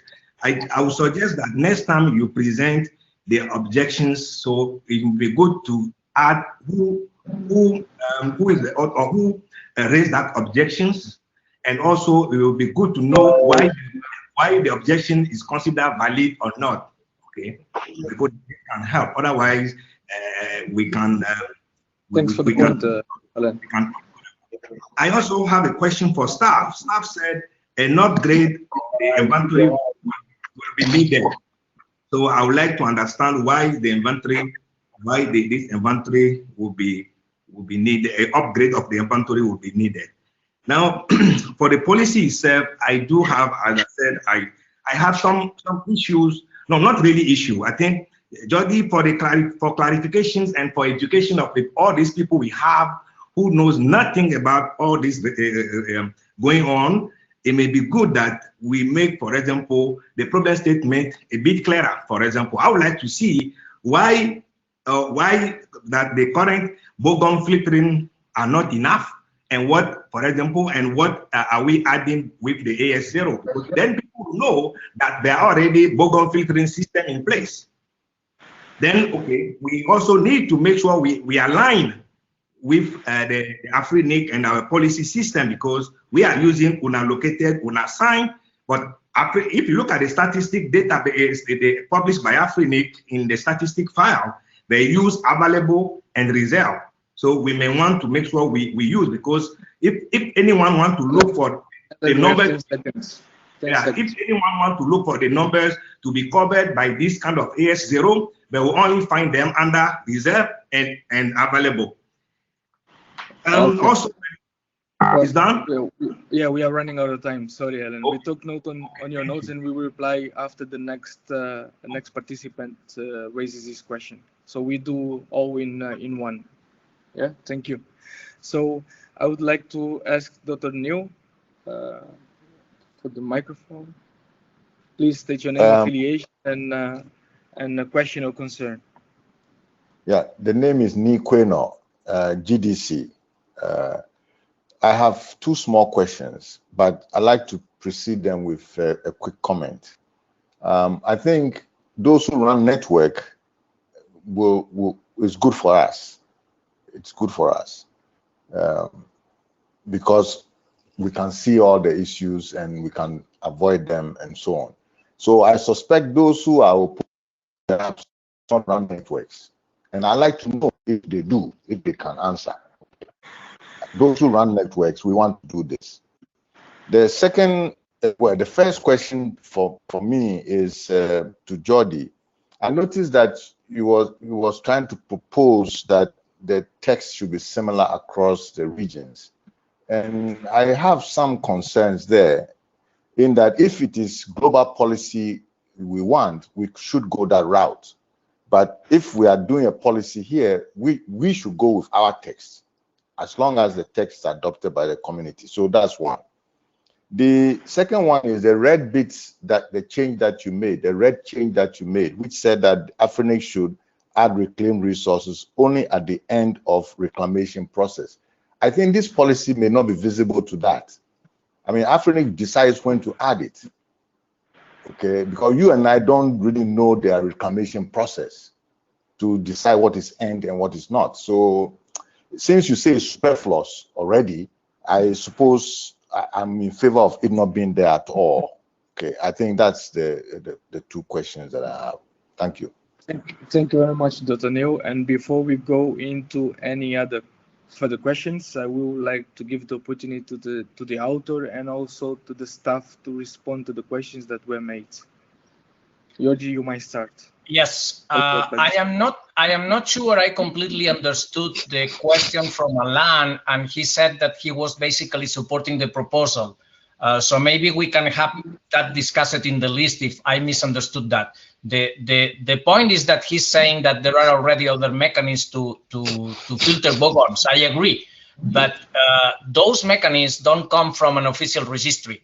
That's the advantage of this one. Okay. Now, responding to Dr.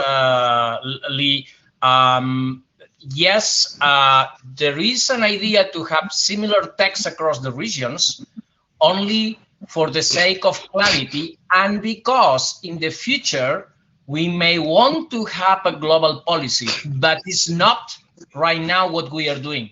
Why? Because we have two regions. One of them is aiding that still have not been presented this proposal, and right that at the moment rejected it. So the objective is not having a global policy in order, and the main reason for that is because in principle is not needed. If we want a global policy, that global policy will be for the unallocated resources that are on the hands of the IANA PTI, okay, not in the hands of the registry. So it's not related to the existing text, but probably it will make easy a global policy if we decide to go for that, which is something that I am working on, but it will take more time. Now, the reclamation process, I agree that the sentence is superfluous, but we needed to include it because it was one of the objections to the previous version. So for me, it was much easier to verify that objection to have the text in the policy itself.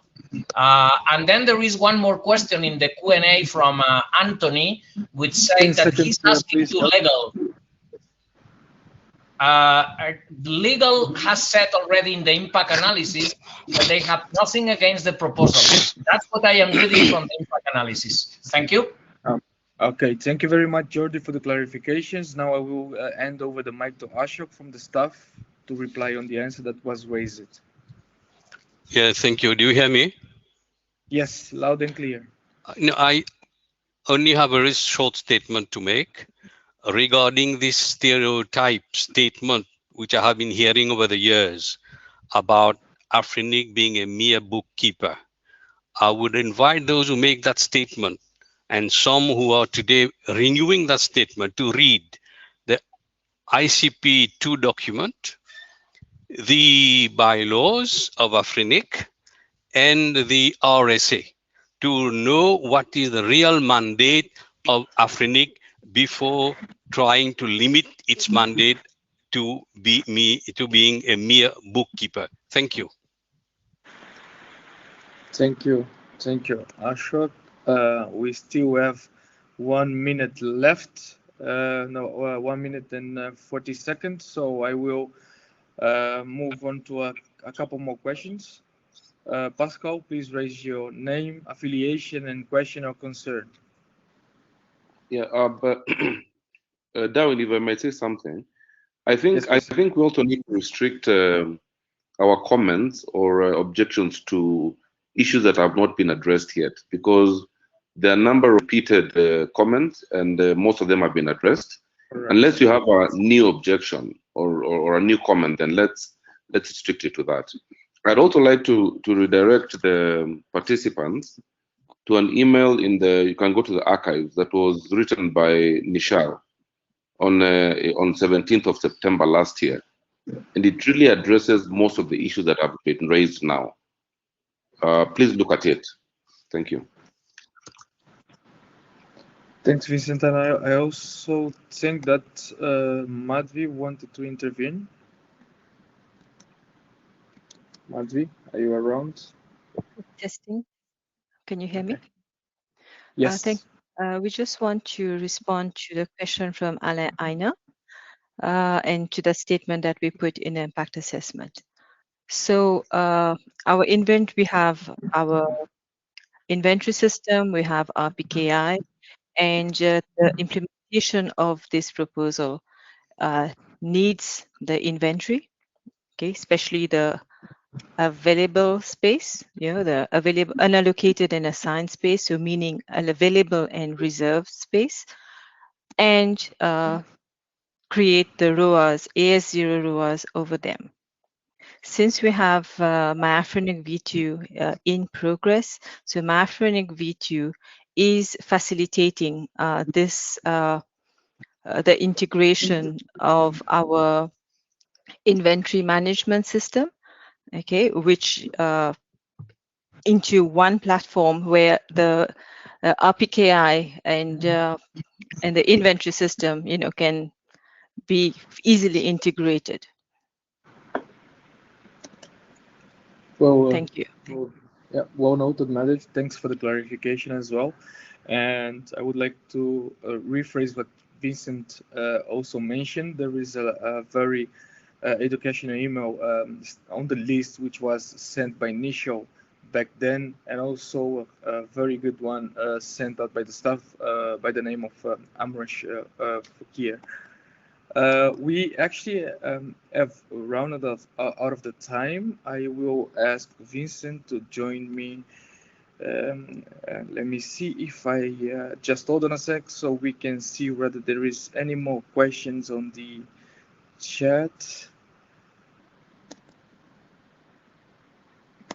There is no question on the chat. I see more concerns being raised. And okay.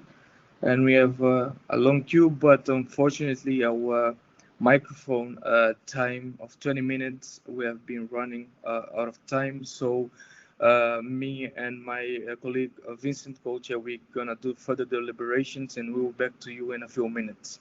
Thank you very much, and we will be back in 5 minutes from now.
Some announcement in the meantime. The meeting is virtually hosted by the internet service provider in DRC. A big thank you to our AIS 21 online sponsor. For the connectivity and sponsor, we have MTEL Mauritius. Translation and captioning sponsor, Flexotix. For the inclusivity and diversity sponsor, Africa.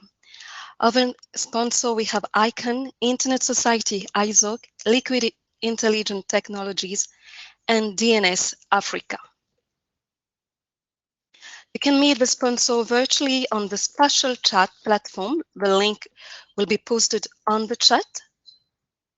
We are also having virtual Afrinic resource member consultation going on during that meeting, so be sure to book your session, or you can directly click on the side room link icon, which is the third icon at the top right of your screen.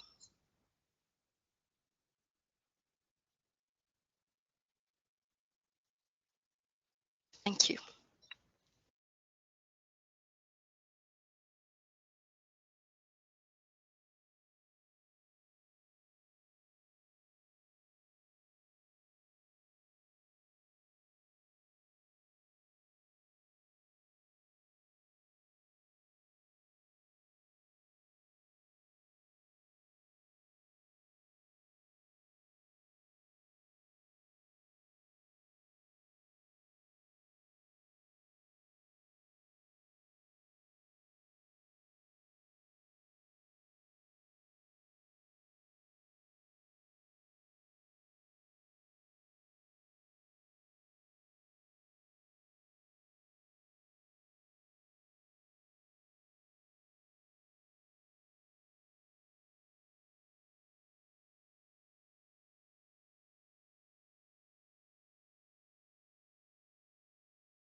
Dear participant, we are live on Afrinic YouTube and Facebook in both English and French.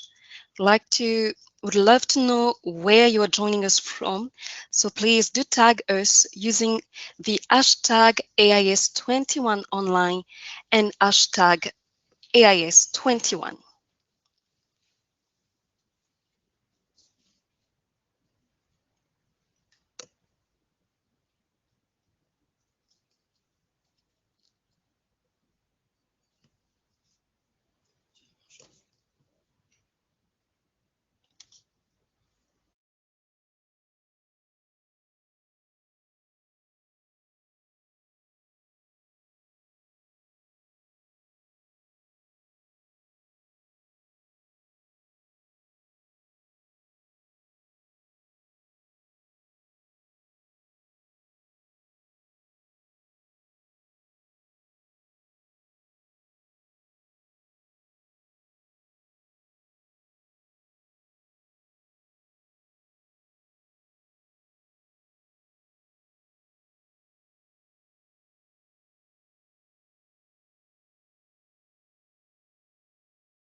We'd like to thank our sponsors.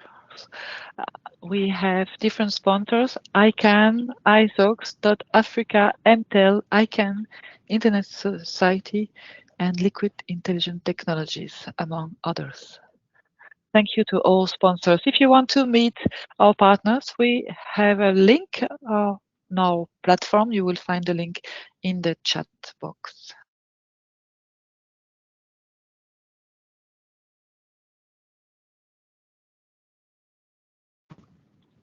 If you click on the icon side room, you can have a face-to-face meeting with Afrinic team.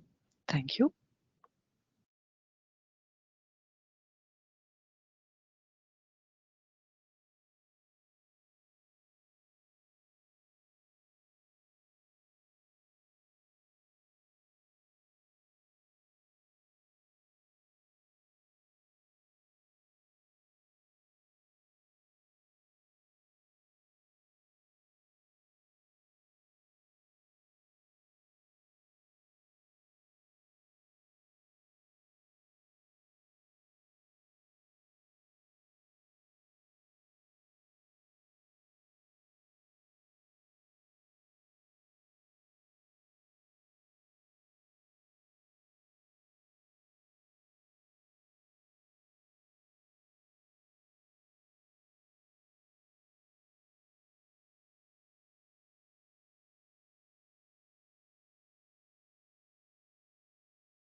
Hello, mic check. Vincent, can you hear me? Vincent, can you hear me? Yeah, I'm here. I'm here, Darwin. Perfect. Just wanted to check my mic. Folks, apologies for the delay on our hand. Darwin, we can't hear you. Can you hear me? Hello? Yeah, we can hear you. Okay. Yeah, someone said we can't hear you. So, okay, perfect. Okay, perfect. So, yeah, apologies because this took a little bit more time than expected, but we have made a decision. Let me just go. Okay, so the co-chairs note that the last version of this policy proposal was submitted on the RPD mailing list on the 19th of April 2021, which is more than 2 months ago. We further noticed that no comments were made on the latest version of this policy proposal in the RPD mailing list. We also note that the contentious issues raised have already been adequately addressed by either the authors or members of the PDYG. Having considered the above, the discussions during the current PPM, and authors having addressed the concerns raised by the PDYG, the co-chairs have determined the rough consensus has been reached. The draft policy proposal, therefore, moves to the last call. We further encourage the PDYG to actively participate and engage in the RPD mailing list discussions. While the proposal will be progressed to the last call, we encourage the PDYG to raise any further valid objections during this last call period in order to inform the progress of the policy proposal going forward. And I guess, yeah, this is it. And we will now, according to the flow, we will now take a 5 minutes short LT break, and we will come back right after that. Vincent, would you like to add anything before we jump into the break? No, I think you've handled it well. Thank you. Perfectly. So we see each other in 5 minutes from now.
Good afternoon, members. Can we have the slides put up, please?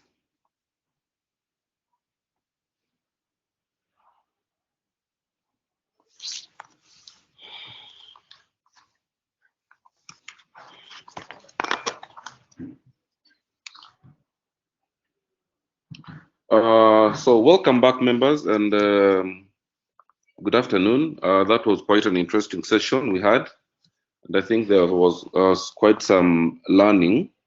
I hope I'm clear. Can you hear me? Can hear you. All right, thank you. I've requested my co-chair to post the decision you've made on the chat so you can look at it. But I think it was a very interesting and engaging forum, and of course, there are lessons to learn from it, even as we progress to the next level. So now we'll go to the next session, and in this session, we'll be discussing 4 policy proposals that seek to review Section 3 of the CPM, which mainly covers the AFRINIC policy development process. Next slide, please.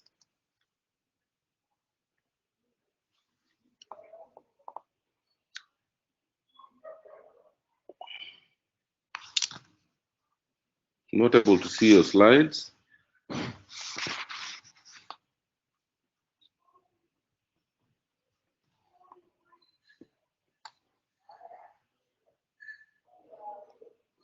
But I can use I can't see the slides on, but I have my slides, so I can just go ahead. So this is how we have structured the discussions. First, we'll have a presentation of the policy proposals by the authors, and we'll be giving each author 15 minutes to give an overview of the entire policy proposal. We also have the timer, which my co-chair will be setting every time somebody starts, the author starts speaking. And we encourage the authors to use the timer to manage their time. After the authors have made their presentation, we'll take a 10-minute health break, after which the co-chairs will make a presentation on the competing aspects of the 4 policy proposals.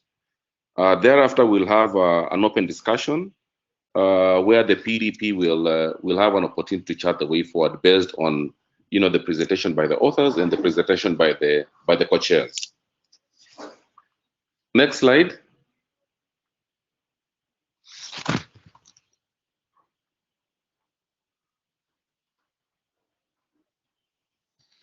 So as mentioned, we have 4 draft policy proposals that all seek to review Section 3 of the CPM, which is mainly on the PDP. The first policy is on the PDP working group guidelines and procedures. The second policy is on the simple PDP update for the new normal. And then we have a third policy which is on the chair's election process, and the fourth policy focuses on the process of recalling co-chairs.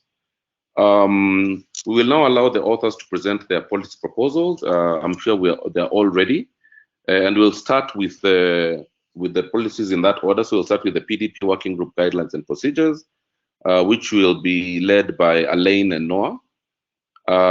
This will be followed by the simple PDP update for the new normal by Jody, and Jody will also take us through the policy proposal on the co-chair's election process. So Jody, you can do this back to back. I'd like to inform the working group that the authors of the co-chair recall policy proposal were not available, and therefore will not be having a presentation of the same, although the presentation is on the policy proposal is on the AFRINIC website. So over to you, Elaine. It seems it's Elaine who is presenting. Welcome, Elaine, and you have 15 minutes. Thank you.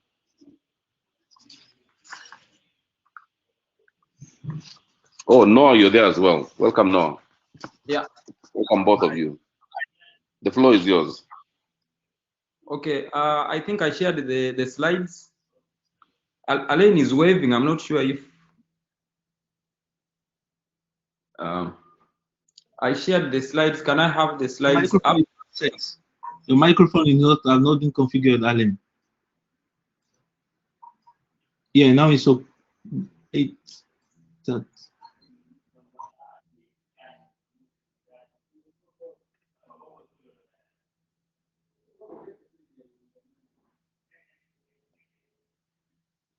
Can you share my slides, please? Okay, now can you hear me? Can you hear me? Yes, I can hear you, Alain. Okay, good. Yes, Noah, before you proceed, and when we are waiting for staff to put on the slide, I just want to say that this proposal, as I said by Vincent, is about the working group guideline and procedure, and it's because the PDP as it is based on a working group, and people must know that if you are running a working group, so then the working group must have its procedures and how we operate, how we moderate discussions, how now you can see, for example, some of these so-called competing policy addressing how you recall, how you elect co-chairs, all these things. So which is an issue to be addressed by working group practices. So what we have is one document is to holistically address, okay, and propose how the working group should be administered, including co-chair appointment and everything. So we do not want this piecemeal fixing of the things. We want it to have a coherent document for the working group, okay? And also we did not redesign a PDP. The PDP, we just, when needed, update section of the PDP. So I just want it to make that remarks before Noah before Noah start and when we get the slide, because it is very important to avoid the confusions. So when people may not know that PDP use a working group, and the recent issue we have in appointing interim co-chairs has shown clearly that the existing rules need to be fixed. So up to you, Noah. Thank you. Okay, can you guys see the slides? I've had to basically just share them myself. Yes, we can see the slides. Okay, all right. Thank you. Go ahead. I will start off. So my name is Noah Maina. I'm a member of the internet community affiliated with SECOM. Myself and my co-author Alain basically drafted this policy proposal to address some of the issues Alain has holistically talked about briefly. So I'll go ahead and just go through the proposal. So ideally, as you can imagine, currently the policy development process has a working group, but there are no clear, defined procedures and operations, or rather rules that the working group can follow in terms of its activities. And this has over the time led to a lot of misinterpretations and also sometimes challenges within the policy development working group, and the participants have had to go back and forth and above all waste a lot of time. So the idea behind this is to basically address some of that, and the problem statement is so specific, so we are looking at ensuring that there is a clear and explicit working group, guideline and procedure, so that the co-chairs and the working group can totally basically follow these procedures without going outside of the scope of these guidelines and procedures. And therefore, what this would do is it would amend section 3.3 of the current CPM, which we are basically trying to address. So the proposal serves to obviously guide on how the working group shall operate, defines the roles and responsibilities of our co-chairs, who are basically the managers, of course, the procedures for the working group administration, and also looks at the process of appointing our managers, rather the co-chairs who manage the participants within the working group. And in terms of that, we've looked at three different approaches, starting with consensus-based appointment, whereby the working group, since it operates within the mandate of consensus, in terms of how we also address some of the policy proposals and how we reach to an agreement, it's I think ideal and wise if we borrowed the same approach when it came to the appointment of our co-chairs. And then the other approach would be the secret ballot, but this one we're looking at ranked preferential method, which I'll explain in the next slides. And then obviously the interim appointment, which can be done by the directors. So The other aspect which the proposal looks at is basically the behavior of the members of the working group, because as you can imagine, we are human. So sometimes we can get emotional and get outside the scope, and therefore we think that there has to be a clear approach to how we handle behavior. The proposal obviously was introduced last year, sometime in July, and there was an update to version 2. Right now we're looking at version 3. So basically that's what I'm going to be addressing. Some of the reactions we had in the original version and version 2.0 were issues around the appointment of our co-chairs by consensus, and there was also an issue about the board chair appointing an interim co-chair.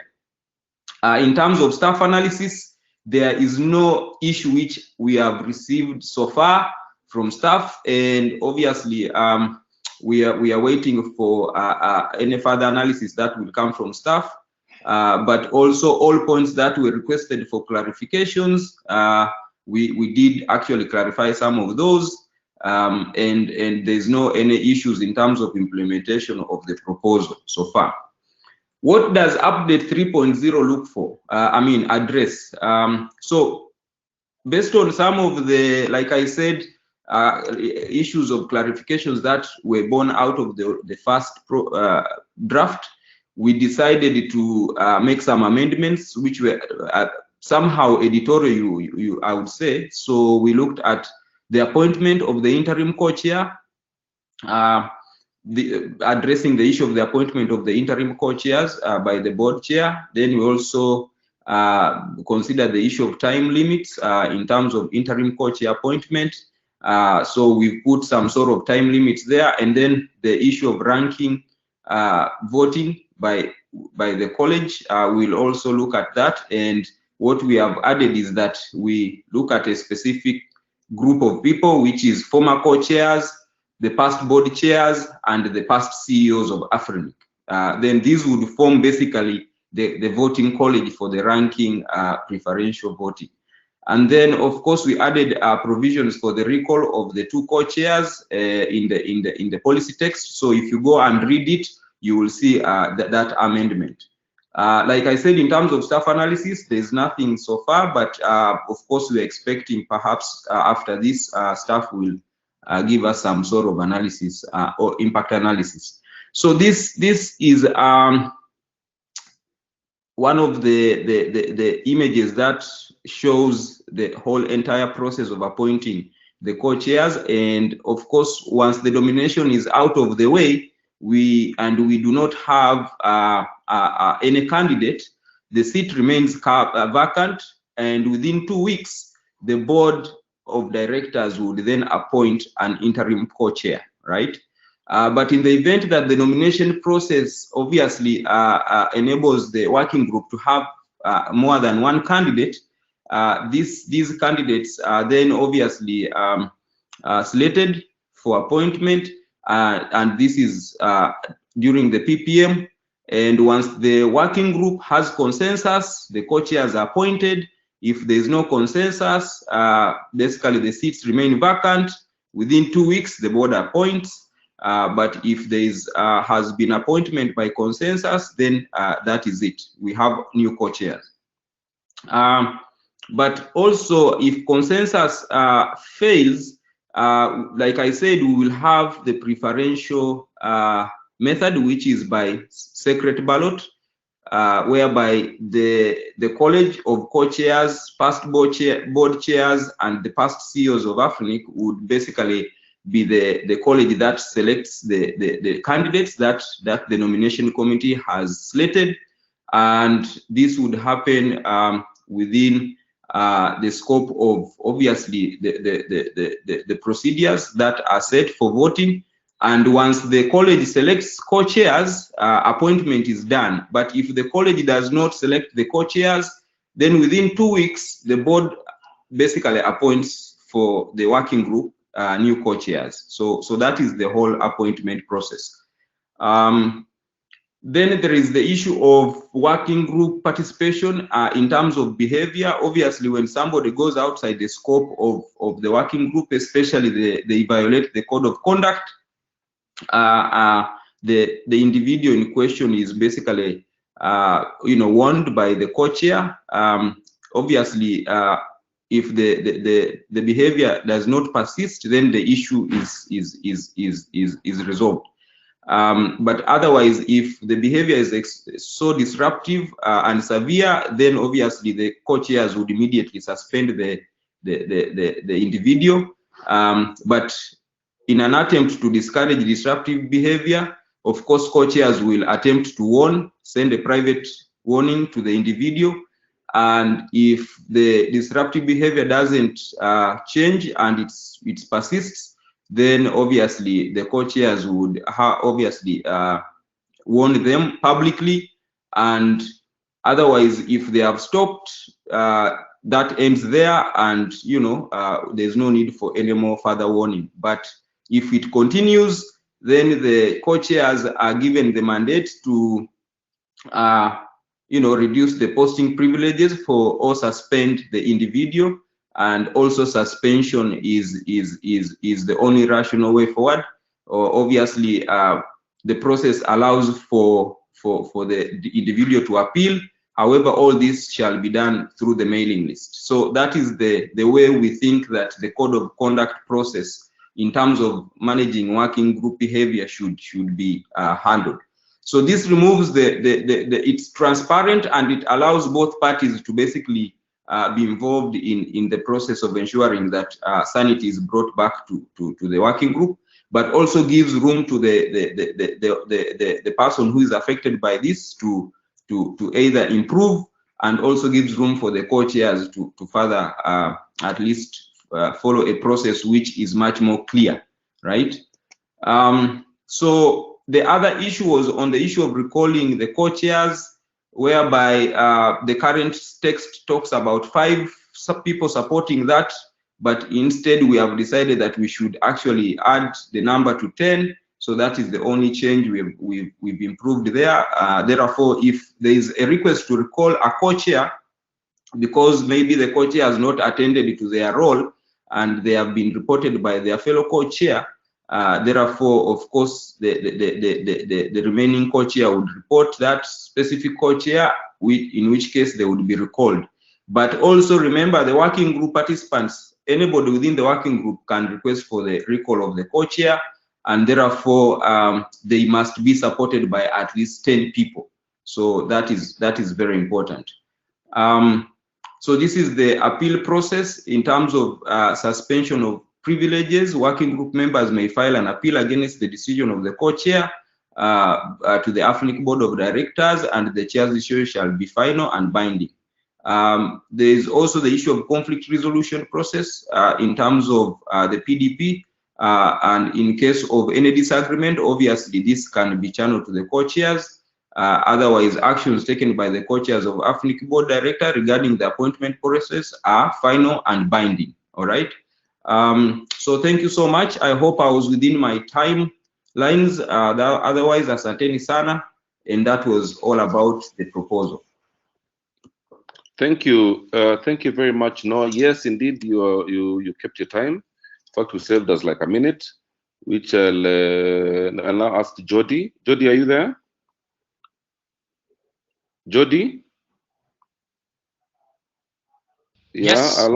Yeah, Jody, go ahead and present your 2 policy proposals. Thank you very much. Noah, and sharing the existing screen so I can share my screen. Yeah, now. Thank you very much, Noah and Elaine. I'm sure the community has appreciated that presentation. Thank you. Thank you, Vincent. I'll go out of the. Over to you, Jody. I'll give you 30 minutes because you have 2. Yeah. Okay, so I do one after the other. Okay. Okay. So first of all, I need to explain something. Is that I misunderstood the chairs. I understood that they wanted just the problem statement, So I did just 4 slides. So this morning we realized the misunderstanding, and I added the previous presentation that I did for both proposals in the previous meeting. It's not a big difference, but just to clarify it. So first point on this is what I think is the problem statement. The PDP in general is quite good. It's simple and it's easy to follow. That's a good thing. But it's true that since we originally developed this PDP, we have learned from experience, and of course there is always room for improving it. This is not something that happened only in Afrinic. In fact, in LACNIC, we changed radically our PDP a couple of years ago, I think, more or less. Of course, there are issues that we need to resolve. However, in my opinion, the point is not to turn it into something very complex, but keep it simple. So what are the issues that I see in the existing PDP? One of them is explicitly making it inclusive and non-discriminatory. It's true that the chairs, and I asked this question yesterday, consider always the mailing list. But for example, if you read the PDP, this is not so clear. And in fact, you can see that the appeal committee is not reading that way. So that should be made clear, because otherwise we are making determinations for consensus or non-consensus that the appeal committee is taking in a different way. There is not explicit mention of what it means, consensus and last call. So we need to address it as well. We need to allow situations which are exceptional and that we cannot prevent upfront, such as the COVID pandemic, and that means flexibilization of the timings and even the number of meetings per year. Okay, one of the problems that we have got sometimes is that in a meeting we cannot have all the policy proposals unless we have just 10 or 15 minutes per proposal, which is ridiculous, don't make sense. Proposals can have a shorter process for reaching consensus. It's not necessary, especially when we have already several versions of a policy proposal, that we need to go into a meeting to present them to reach consensus. Sometimes, if the only issue that the proposal had during the previous non-consensus determination is resolved in the list and there are no objections, why we need to wait for more, or why we need to present it again in a meeting? That's something that we are doing actually in LACNIC since recently, so that's very interesting. And avoids, of course, having more and more proposals that don't reach consensus, and each PPM has more and more proposals and less time. The other thing that is important, and there was a proposal for that, is the impact analysis. The impact analysis is something that is not stated as mandatory in the existing PDP. So we need to make clear that it's mandatory, and we should define a time frame. I think if we aim for 8 weeks of discussion of each policy proposal, then half of that time could be to develop the impact analysis. It will not make sense that we have 2 months for the discussion and only have the impact analysis 1 week before the end of the discussion. The community needs the impact analysis as well as the authors to improve it. To improve the proposal across different versions. Chairs need time to decide. We have seen this yesterday and today, 5 minutes, or even if they take the time of the week to decide, it may be too short. So in LACNIC, we decided to go for 2 weeks after the meeting, so they can make a very deep analysis of all the pros and the cons on each policy proposal and make a much better determination, which basically means we are going to have less appeals because the justification will be much clearer. I mentioned already the contradictions between the consensus determination that the chairs do and how they consider the mailing list, and how the terms of reference of the appeal committee are contradicting with that. Because if you read the minutes of the appeal committee, they are not considering the previous discussion, so don't make sense. We are judging in 2 different ways the same thing, no sense at all. I think also that terms of reference, because this is a community thing, the terms of reference should be developed by the community.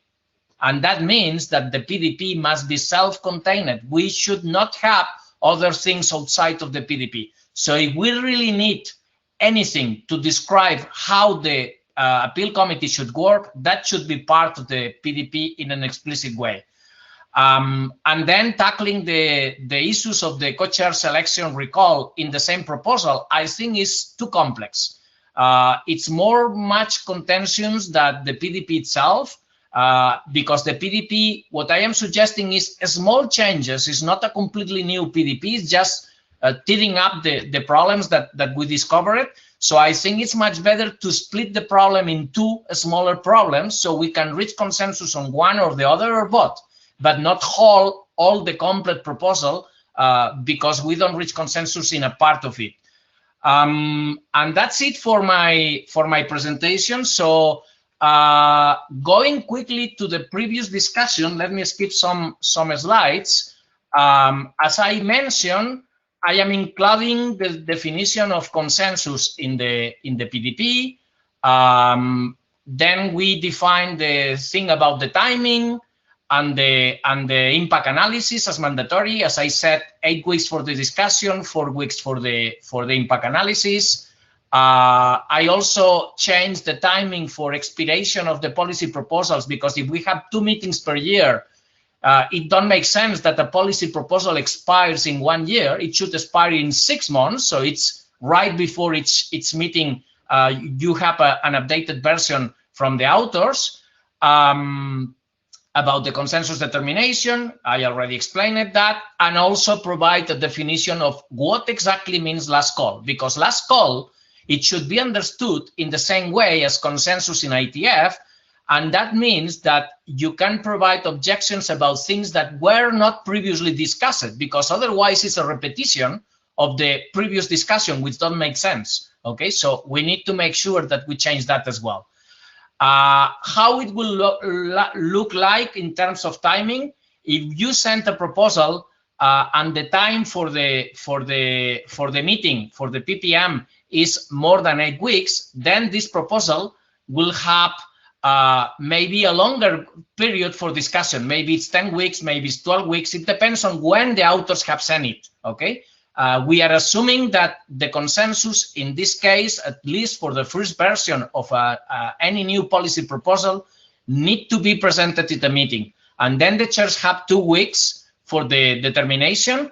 And after the determination, they have the last call. And again, 1 week for the final determination of consensus. Okay.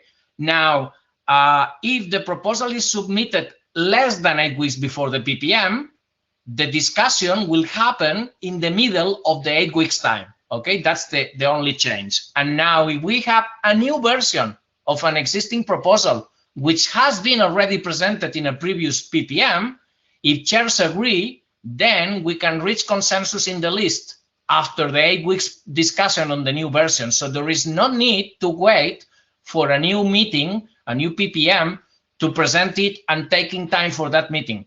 This is a case in those situations when it's very clear that there was, for example, a single objection that has been addressed and nobody objects in the list. In that case, it's clear that don't make sense to wait for the meeting, waste the time again to present when everybody was clear about that. And I think that's it. I think with that, I finish this presentation. Shall I go to the other one? Strike? Go ahead, please. Okay, so chair selection process. I did the same here. I have a couple of slides about the problem statement. I think even if this was clear before, the recent events also already demonstrated that the co-chair selection is not good enough, so we need to improve it. And there is not sufficient detail in that about that in the actual PDP. So what are the issues? Very short, how they are selected, who can be a co-chair, how is the actual process for selection, how much time we have for that, how we ensure experience and diversity, who selects the co-chairs, what if they step down or are recalled, how we resolve that situation, and how we have a resolution in exceptional situations. Okay, so all these are the issues that we have with the actual selection process, and again, we have seen that very recently. So again, doing the same as in the previous slide, and here I will be much quicker, so we have more time for discussion. Basically, we decide how we do the selection, and what I am suggesting, basic changes, is that the chair should be nominated by members or members itself, that they should have been participating in the list at least for 12 months before the start of the election, and the same for the people electing the chairs. But in this case, they should have been in the list for at least 6 months. I shall notice that this has been already implemented somehow by the staff in the previous elections. So it's something that we have already used it at least once. This ensures that there is not a candidate that nobody knows, and he gets suddenly 500 subscribers that vote for him, okay, in case if we go for a voting process. And that's it. That will be the idea of the process. But I think after the last events, I need to update this. And in fact, I would like to update both proposals. And my proposal, in fact, will be, and with this I finish my presentation, my proposal, in fact, will be that I think I was not sharing the right slides. Somebody told me. Yeah, we didn't see the new set. Actually, I thought you were just speaking to the slides. But okay. Let me go through them quickly. It seems that you cannot change the presentation unless you stop sharing. Let me do it again quickly. Sorry, that's something new from the tool.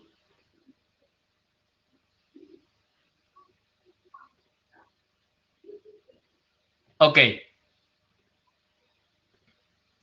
Now you should have the right ones. We can see them now. Go ahead. Yeah, okay. Sorry, it seems that when you change the presentation, you need to stop sharing and start sharing again. Okay, so again, very quickly, problem statement. I already mentioned it was clear before the recent happenings, and the recent happenings demonstrated that the process is not good enough. There is no sufficient detail of all that in the existing PDP, and the issues is how the chairs are selected, who can be a co-chair, how is the actual process, how much time, how we ensure experience and at the same time diversity, so we allow newcomers to become chairs as well, who selects them, and what happens or how we resolve it if they step down or are recalled. And in exceptional situations, we need to have a self-healing process, so we don't have a problem where we cannot do anything else. I am going to skip the rest of the slides. I think even if they were not in the screen, I think the people understood that. And in any case, I think we should have a new version. And my recommendation and my suggestion, and I did that already several other times when we have competitive proposals, is that the authors of competitive proposals should sit together and try to have a single version. If that's not possible, no problem. We have competitive proposals, but I think the ideal way, especially because I think that our proposals are getting closer and closer, I think the ideal way will be to have a single proposal for the PDP update and a single proposal for the chair selection. I still believe they should be two different proposals because it will be easier to reach consensus in one or the other instead of holding all them together. And that's it. Thank you very much. Thank you. Thank you very much, Jody. And you've served us almost 15 minutes. Thank you very much for that. We'll now take and I know we had said a 10-minute break, but I'd request you take a 5-minute health break, after which the co-chairs will make a presentation on the competing policy proposals. So we'll be back 3 minutes, or let's say 5 minutes past, 5 minutes from now, which is 5 minutes past the hour. Thank you.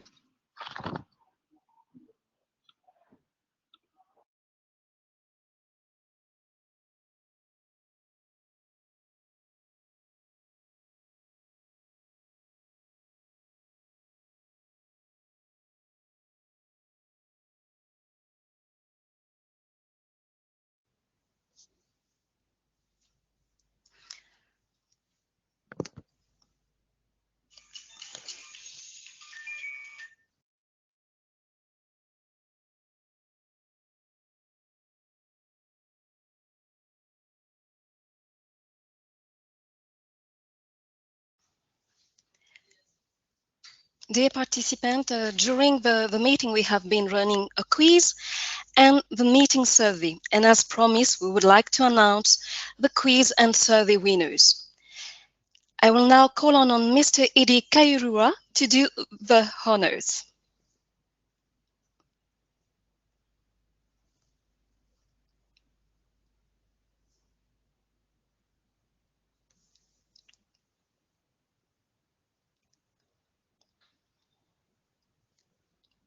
Thank you, Mr. Eddie.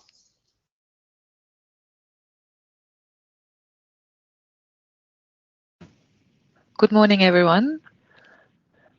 We hope that you are enjoying the meeting. It's a great honor to announce the winners of our quiz, our online quiz. We have two quiz. They were quite interesting. I would like to warmly thank Mr. Gerardo. It was very thrilling. So our first winner is Ron Silva, and our second winner is Sami IT Ali Ulasen, alias Tokyo. Congratulations to both of you. You are the winners of our two quizzes. We also asked or invited our delegates to participate in a survey. These forms help to improve our services. In order to improve the meetings we organize, this survey has been filled in by 49 attendees. There has been a selection done randomly. We have 3 witnesses randomly selected by an application with 3 witnesses working in our legal team. I'm really honored to announce the winner of the survey, Anthony Uba. Congratulations. So those 3 winners, 2 quiz and 1 survey, you're winning vouchers for Netflix, and the Afrinic team is going to be in touch with you to hand you those vouchers. Congratulations again, and thank you for having contributed to the enhancement of our services through the form and to the quiz, which makes the event even more enjoyable, even more friendlier, and we are really thankful to having received your comments on the chat. We are endeavoring to enhance even further our services to you. Thank you very much and enjoy the rest of your meeting.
Thank you, Eddie, and congrats to the winner.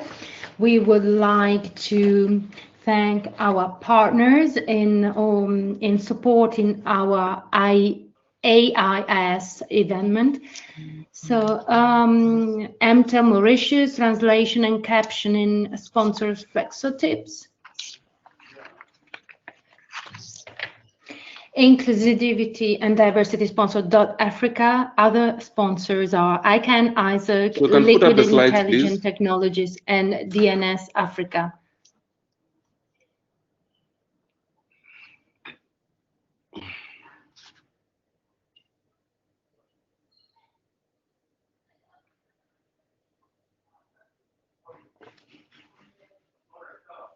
Next. All right.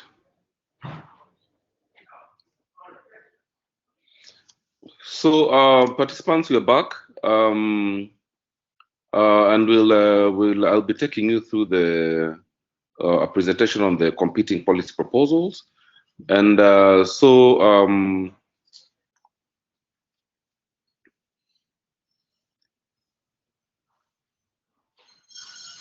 as co-chairs, we prepared a table that maps what areas the various policy proposals seek to review, or which new areas or provisions the policy proposal seeks to introduce as regards to Section 3 of the CPM, which mainly covers, or rather, which covers the AFRINIC PDP. And now, what I'd like to clarify is that the table should not be misconstrued as the opinion or endorsement. Go back, please. Yeah, so the table should not be misconstrued as the opinion or endorsement of us as co-chairs, but just as a way of for the committee to realize that the four policy proposals compete in one aspect or the other. And our intention is to assist the PDWG as well as the authors in charting a way forward. And we've already had some views from Jody, which I'm sure we'll consider. Next slide, please.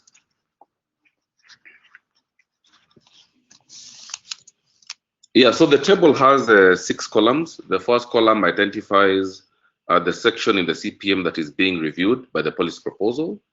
The second column gives a summary of the new provisions to the CPM for the various policy proposals. And then the last 4 columns show how each of the policy proposals seeks to review the various sections of the CPM, and more specifically the Section 3, which is on the PDP. Next,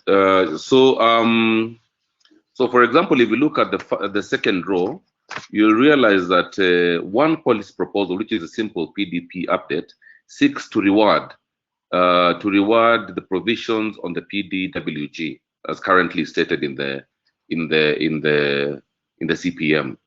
When you look at the next row, you'll realize that there are 2 competing proposals that seek to address or review the responsibilities of the public policy development working group co-chairs by making the information more detailed. So we're already seeing 2 proposals which are competing.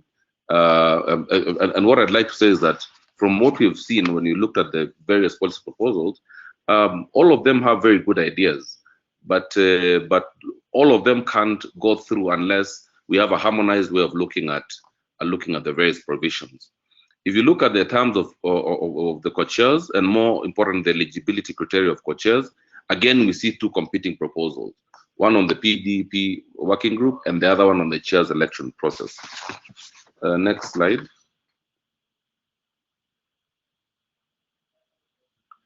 We again see competing proposals on the selection of the co-chairs, the voting registrar, and when it comes to the selection of the co-chairs, some of the provisions are defining how co-chairs shall be selected, and I think we've heard that. The other one is about various methods, including consensus, elections, and electronic voting. When it comes to the voting register, there are provisions from 2 different policy proposals on who can vote, can imagine. Then when it comes to the resignation of co-chairs, we have, provision from one proposal that on what happens when one or both co-chairs resign. When it comes to the absence of co-chairs in a public policy meeting, we have 2 competing proposals that address or cater for the absence of one or both co-chairs. Next slide.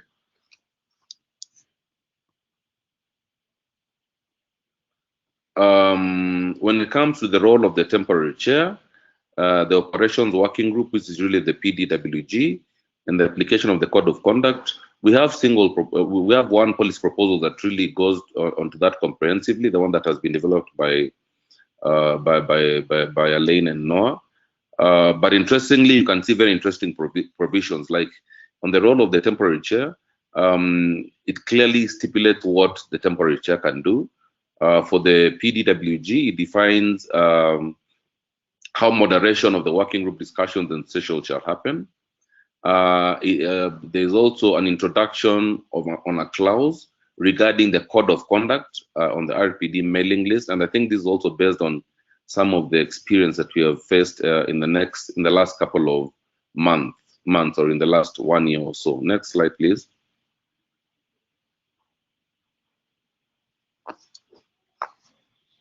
We can see we have a definition of RAF consensus so that it's not ambiguous.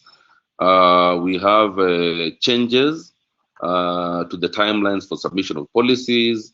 What happens? We also have changes to the timelines or modifications to the lifetime of a draft policy proposal. And there's also one policy proposal that makes impact assessments mandatory, which makes impact assessments mandatory. Next slide. Again, here we see provisions on discussion timing. We also see competing provisions or recommendations on public policy meetings, where there's a provision on giving additional public policy meetings, perhaps online, so that we make the PDP process much faster. We also see provisions on participation at a PPM, and here there's a recommendation that co-chairs can restrict participation in PPMs under certain conditions, and more specifically, the provisions are restricted participation, but not restricted attendance. Quite interesting proposals there. Next slide. Again, we see competing proposals on consensus determination, where there are some provisions or recommendations that consensus can also happen outside a PPM. That's on the RPD mailing list. After policy proposal has already been presented in at least one PPM. There are provisions on the last call, introduction of a 1-week timeline, and that any new objections must be substantiated and must therefore be based on opinions with a technical justification. So that is not, I don't like the proposal or I support the proposal. It should be a little bit more than that. Next slide. So there are a number of provisions on conflict resolution. When it comes to appeal, there are provisions that introduce a role for the AFRIMIC board chair in the appeal process. When it comes to the appointment of co-chairs, again, there is a proposal to introduce a role for the AFRIMIC board chair in the appointment of co-chairs. When it comes to recall of co-chairs, again, there's an introduction of the board chair. And it also there's also a provision, especially from the policy proposal on co-chair recall, that updates the co-chair recall process section of the CPM. Next slide. Yeah, so that's really a high-level overview of the similarities and competing aspects of the four draft policy proposals. We feel that we need the views of the working group in determining the way forward, because we feel that if we don't make certain decisions, then we might end up having issues regarding consensus building and determination. So with this view in mind, we will now open the floor for an open discussion with the working group on the way forward. So the floor is open to the working group. Thank you. Vincent. I can see Jody is there on the mic and also on video. So Jody, you can go ahead. Members, okay. Please, if you have comments, we encourage participants, we encourage the authors to try and see whether we can come put our heads together. So let's use both the mic and the Q&A. Because I am a speaker, I cannot raise my hand, so that's why I open my video. I just want to say something to start. My proposal is based on actual experience, with very active participation in the 5 registries, and it has been implemented already for 2 years ago with very good results in LACNIC. Okay, that's one point. The other point is I have also a proposal regarding appeals and another regarding code of conduct in LACNIC. And I think it will be also much easier to have these parts, I mean the appeal thing and the code of conduct thing, as different proposals to simplify the consensus. So my idea is that instead of having, let's suppose that all the co-authors agree to get together. I think we should have 4 policy proposals: one for the elections, one for the PDP, one for the code of conduct, and one for the appeals. That will simplify a lot,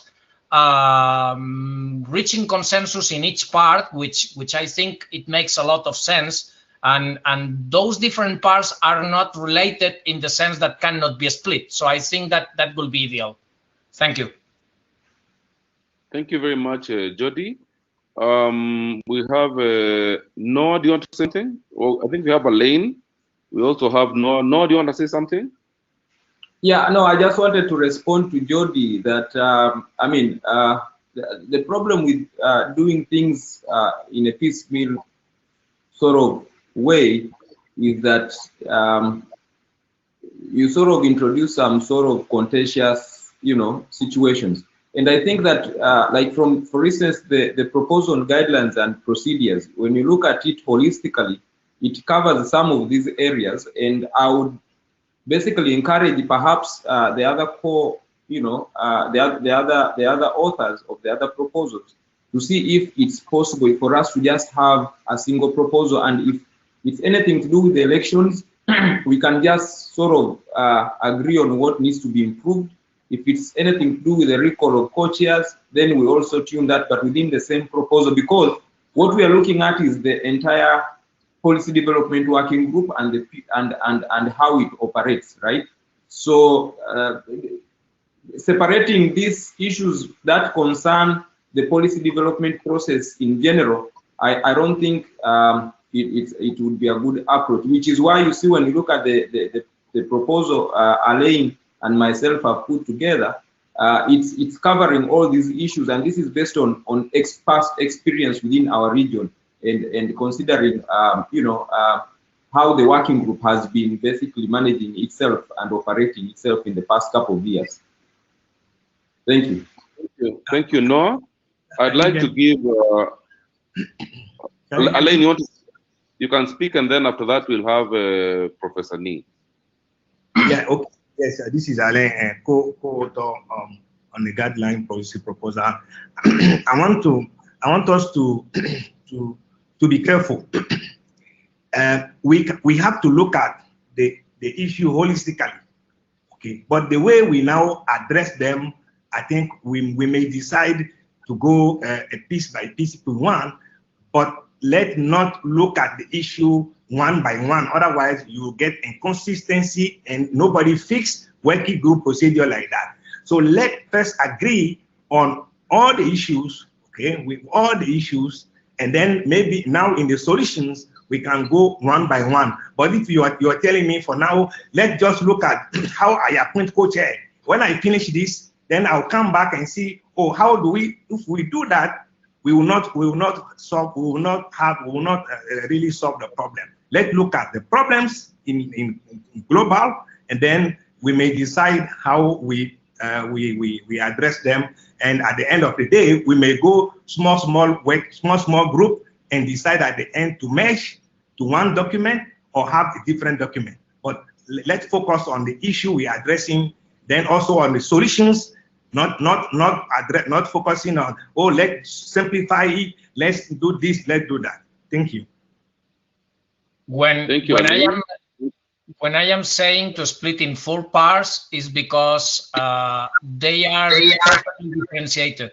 So I don't think that creates a problem. And I learned for many years that when you have a big problem, it's easier to split in smaller ones if they are not really correlated, and I think that's the case, but we can take a look on that. I have no problem to go for a single proposal for everything, but I really think that trying to reach consensus on that is much more difficult. Thank you, Jody. I think it is a good thing that we started with the views of the authors. Now we'll go to the wider working group, and we'll have Professor Nee and then Grigor. I don't know whether in that order.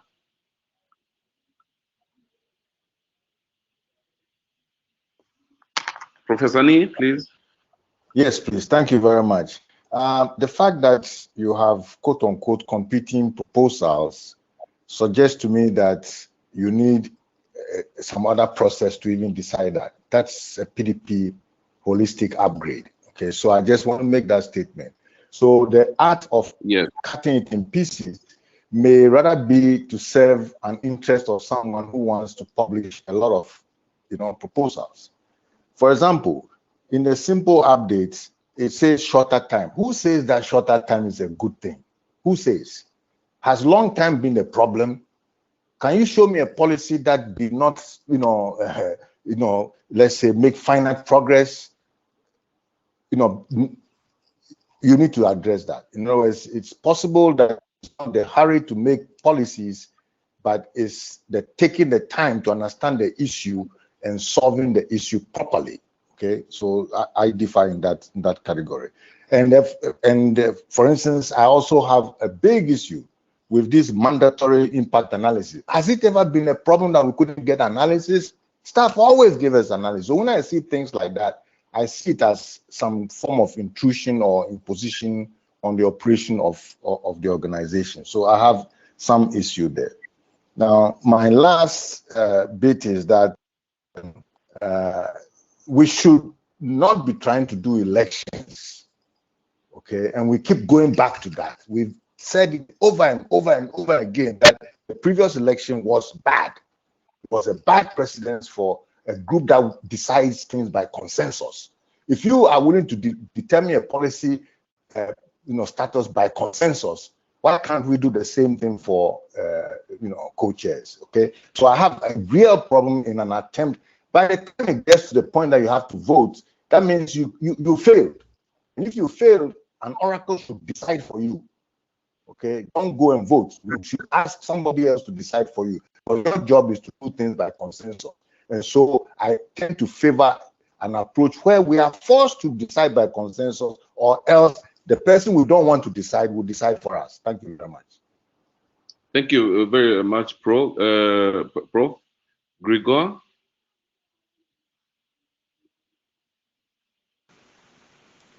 Hello, can you hear me?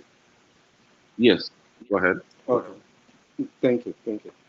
So I want to go also on the same way, like if you want to merge a proposal or put them together, I think the table that co-chair present have put a good summary about what's the problem. So if you are going to do a merging, I suggest that we do it on the working group mainly, so that we will know and we agree on each section if you have issue really or not.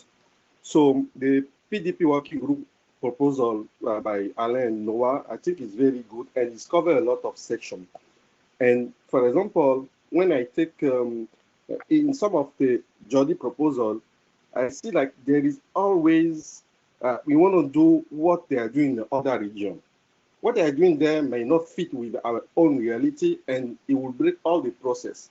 For example, taking time for co-chair to this after the meeting, that will change all the process. We already have 2 weeks for last call, so that other people will come and say, okay, what the co-chair said is not good or not.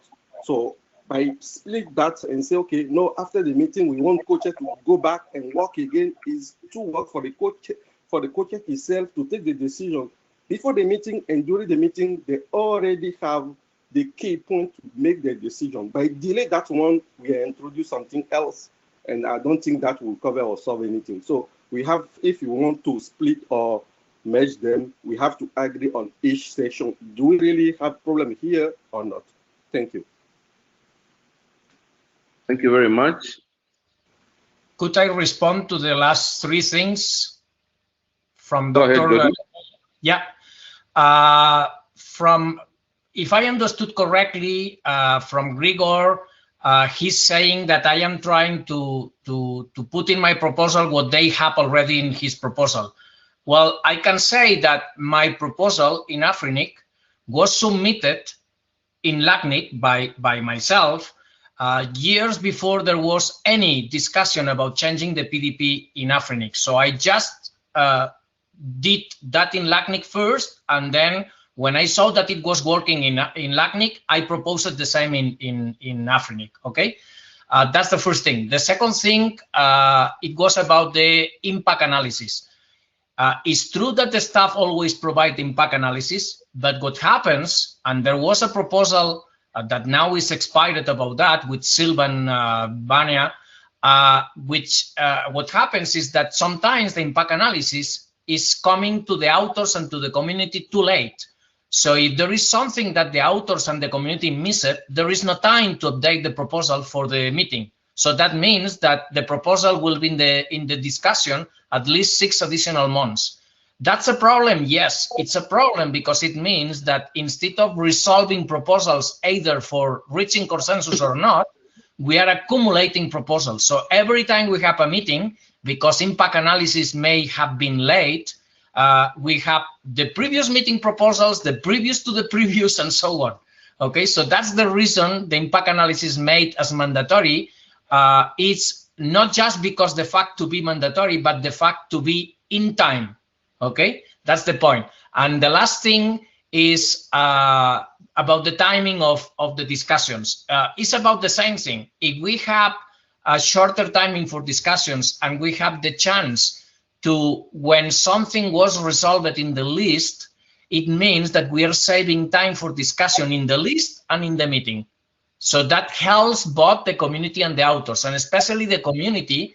Having less proposals in discussion means the community can focus in less proposals, which of course it's always helping. If you have 10 proposals in discussion, many people will not participate, but you have only 2, maybe, it's not for sure, but maybe there are more chances that we have more contributions from the community. Thank you. Thank you very much. We have Caleb, who is a co-author with Jody. Caleb, can you take the mic, and then after that we'll have Professor Neil.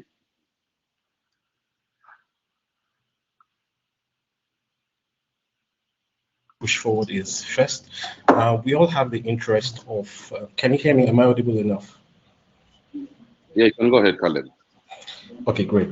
So we all have the interest of the community at heart, and I do see that we have different ideas, but we are all trying to push towards the correction of an issue that we feel is an issue within the community. So one of the few suggestions I do have personally for myself, given that we have overlapping sections within this thing, is that I am open. I wouldn't know if Jody will be open to have meeting with the other co-authors and see how we can infuse some of the things that are on the other section that are overlapping with theirs.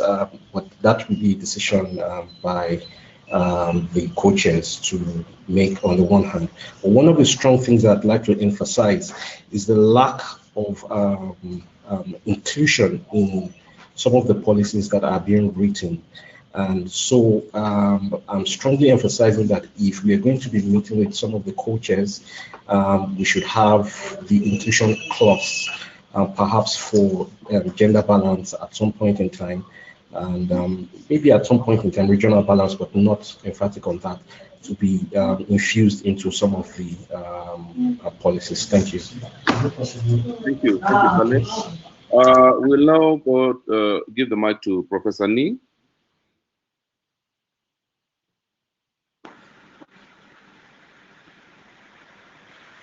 Folks consider that the fewer the proposals, the better. In other words, perhaps the problem we are solving is not going fast like we think, but it's rather having fewer, more well thought out proposals. You know, meaning if you have to meet and talk, you can only do it if the things you are going to infuse are solving real problems. In other words, if the problem is to go in a hurry, I don't think that's our problem, for example. So if you try to merge them, if I were an author, I'll have a problem, because it has not been demonstrated with evidence that we must go at a faster pace, because I think faster pace can give you more problems. But if you can rather increase participation by people making the problem something that they own, as opposed to I have come to present because I passed it somewhere and it's good and I'm bringing it here. No, it has to be that we own it and we are adding to it and we are liking it. Then it is good. It can take long. It's good. I'm not in a hurry. I want to do it right. Thank you. Thank you very much. I think in the interest of time, because we have about 5 minutes based on our schedule, I'd like us to start charting a way forward. And what we'd like to say as co-chairs, because of course we discussed this beforehand, is that the fact that there is more than one draft policy proposal to review various sections of the CPM is already an attestation that there is need to change the PDP. I think that's clear and nobody is arguing against that. But more so, you can imagine if there is more than one policy proposal seeking to review the same section of the CPM, that even makes it aggravates the whole situation.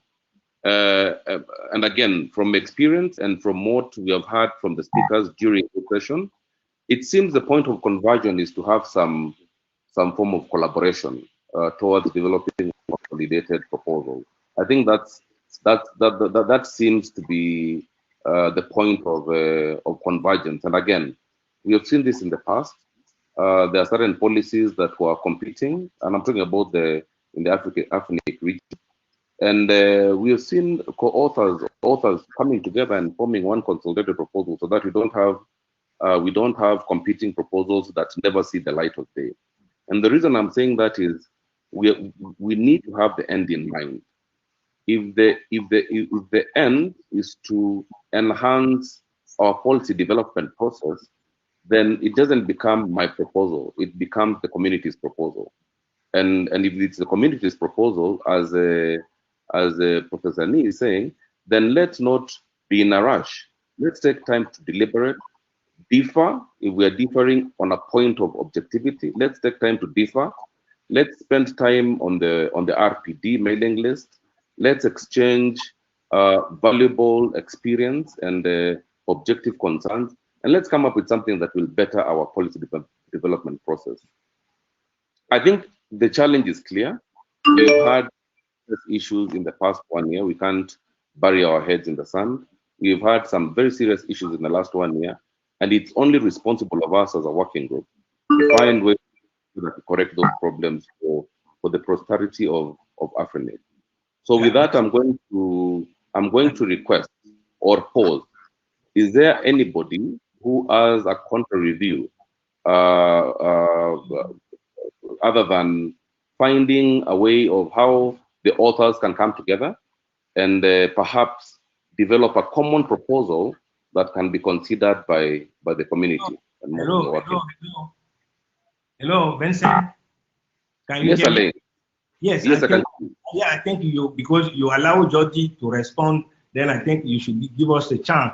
I'm not going to respond because okay. we are not in promotion of policy, but I just want to say, as you said, we've done this before, asking the co-authors to go and get together. It will always fail. What you guys need to do and help us, let's agree on problem statement. If you guys can help this working group agree on the problem we are solving, then we can now look at the solution for each of the problem. But if you say you guys go and get together, it will fail. Please, co-chairs, problem statement, let's agree on the problem. Each of them are solving. Do we have a common problem to solve?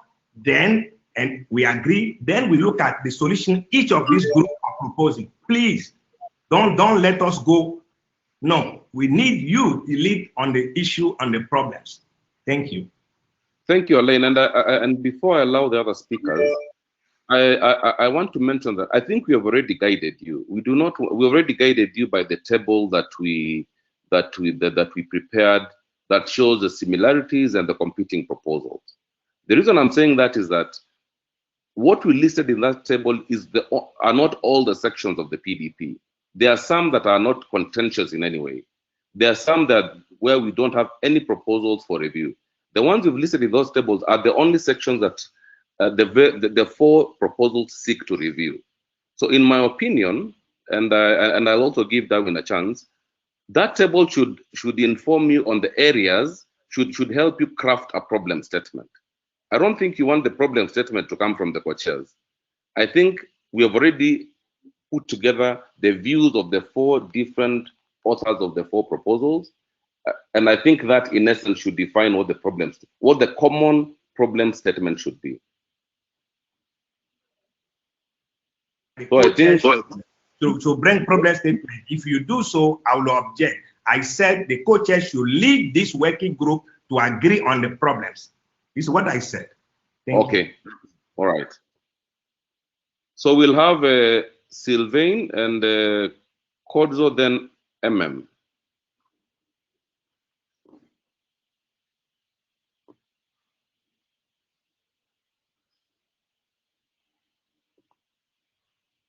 From CMNO. Thank you, Chair, for giving me the opportunity to say what I want to say. I sent a question into the Q&A section to ask you if you are trying to vary the process as the policy development process stipulated in section 3.6. If it's the case, it's good for you to state it clearly. Thanks.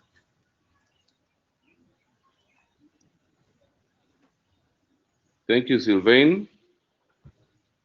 Kodzo, then MM. Thank you very much.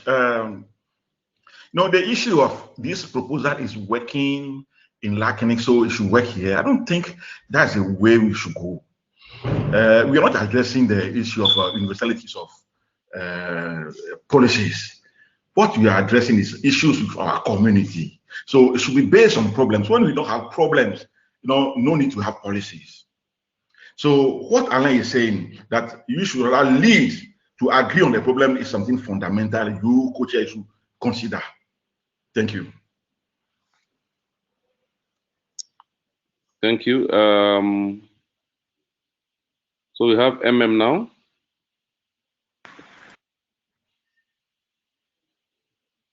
On what's the table you've just drafted, it is not all the parts of the policies are conflicting. There are some that don't have any opposing policy.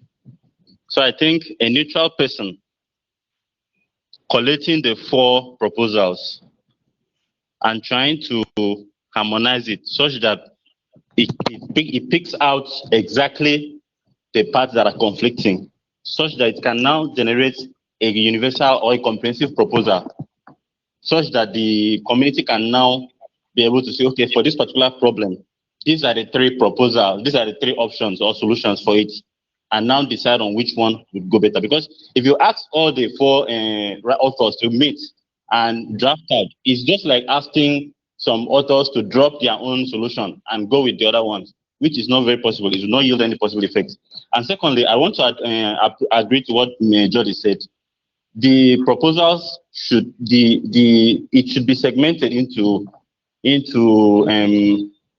smaller purview, such that we'll be able to reach consensus better. Because you might present a long proposal.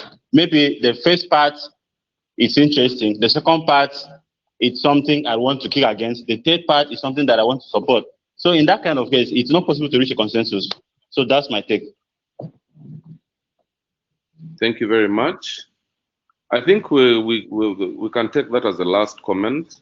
But just to respond and say that, no, we're not barring the PDP in any way. There's somebody who addressed that question. We're just trying to enhance it by trying to put our heads together. We can't ignore a possible challenge if we see it. And that's why we came to the working group, just to see how best we can progress. I think we have gotten useful feedback.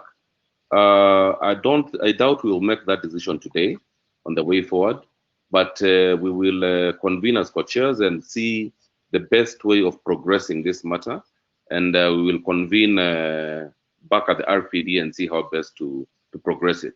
But I think, in a nutshell, the comments and the views are really useful. We are seeing points of convergence. We are seeing the need to consolidate. And I think we'll take all that and all the other comments into advisement, even as we progress. We'll see how best to progress the matter. And so we'll come back to the working group through the RPD mailing list. So we'll close that session. We move to the next session. Next slide, please.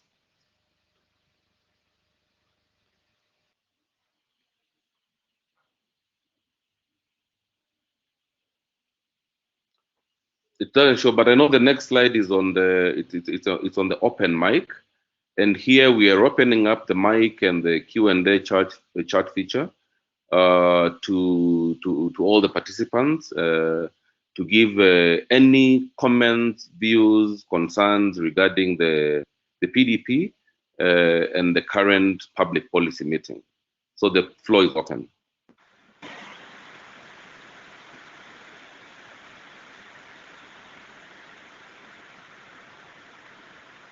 I think if you're not on, you can mute.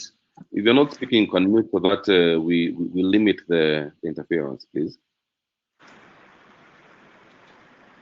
Please use this opportunity to express yourself if you didn't that time yesterday, or if we didn't saw your questions on the chat on the Q&A yesterday. We have the same set for the open mic.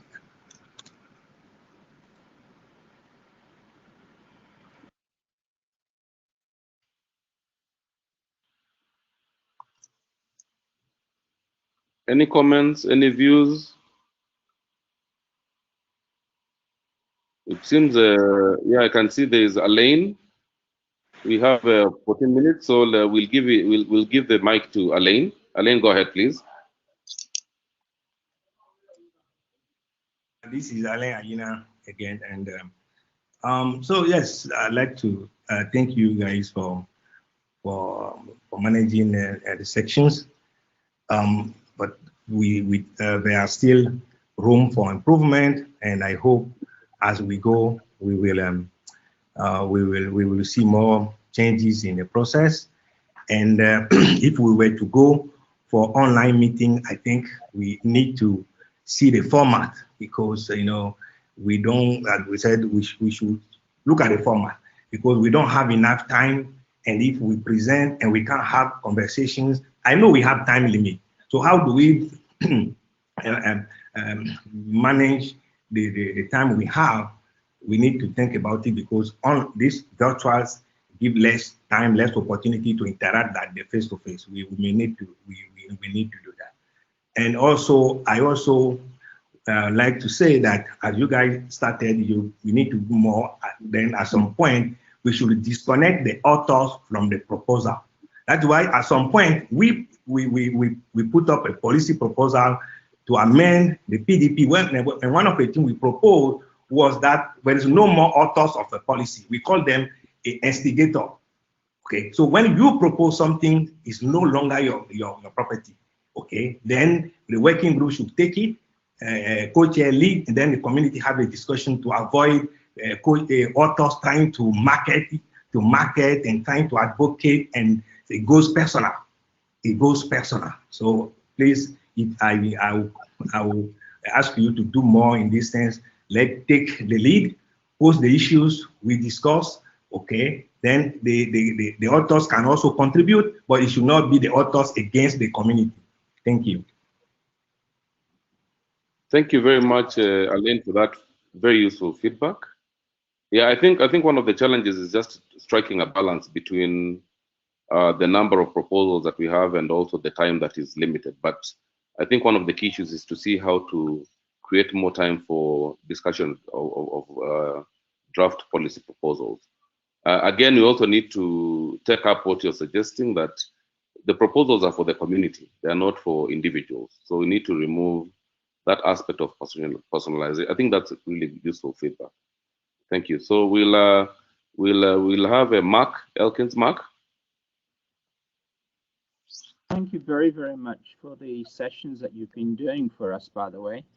The two of you, it's not difficult. It's rather difficult, or more difficult, doing this over a remote system than it is having a whole bunch of people in the room.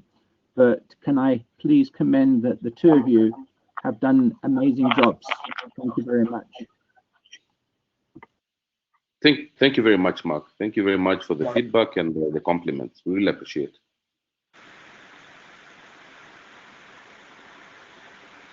I think we have Jody, then Sylvain, and it seems Elaine wants to speak again. But we'll start with Sylvain and then.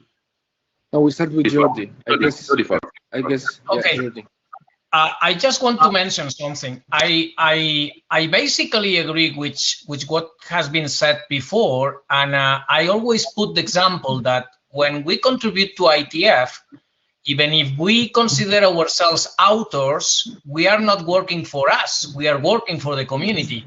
So we are more editors than authors. Okay. So once the community like a proposal, you actually get switched into an editor, and you are getting the inputs from the community and editing the document. I think that's the way we should see it. I don't matter if we call ourselves editors or authors or something else. The important thing is that we work for the community. Thank you. Thank you, Jody. And I think from what you've said and from what Elaine has said, I think the whole issue is what you're trying to do is to create a certain culture moving forward, so that we all read from the same script. I think we're all saying the same in different words, but the whole thing is if we have a common culture and understanding, then even moving forward becomes, and actually arriving at consensus becomes even much, not necessarily easier, but much faster than it would have been if our understanding is not converged. So we'll have Sylvain, and then we'll have Elaine. We have about 40 minutes now. 40. Yeah. So Sylvain, please. Okay, thank you, Chair. I want to say that I think we were doing good work when we were organizing our webinars. Maybe we should come back with it soon. Also, I want to say something about the need of impact analysis records, because each draft policy proposal needs an impact analysis report, but it needs it at time. I asked the chairs to enforce the policy development process about it. Thank you. Thank you, Sylvain. We've taken note of that. The issue of webinars, and I think any details can be handled during the webinars. But as I said, we'll take it up and we'll come back to the working group with proposals in the way forward. But thank you very much for your feedback. And just to mention that we are hearing you guys loud and clear. We are taking notes on that when we will improve the process as we move on. So Elaine and then Professor Nee.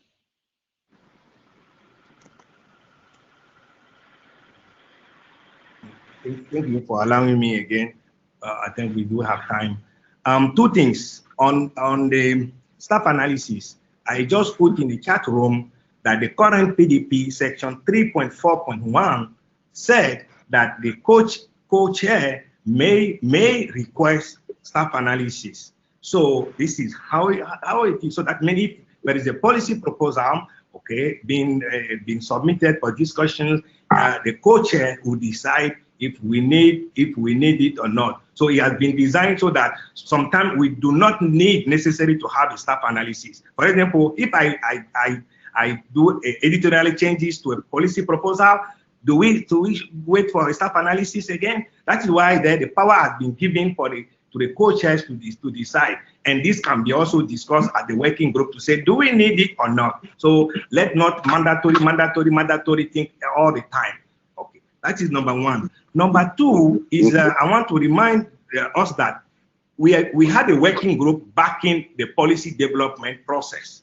So let's use the working group. If you had a working group, so sometimes some of these issues, we can have a design team, or we can set up a small group of experts, okay, to look at some of the technical issues and report back. You saw the RPKI discussion this morning. It's too technical, and people were talking, RPKI is routing, not routing, this and that. So some of these things, if you have a working group, you can have a sub-working group to go and look at some things and report back, or etc., etc. So let's explore all these things. As for the webinar, I'm not against the webinar, okay, but I don't think webinar should be part of our decision mechanism. Thank you. Thank you, Alain. Thank you, Alain. Professor Ning?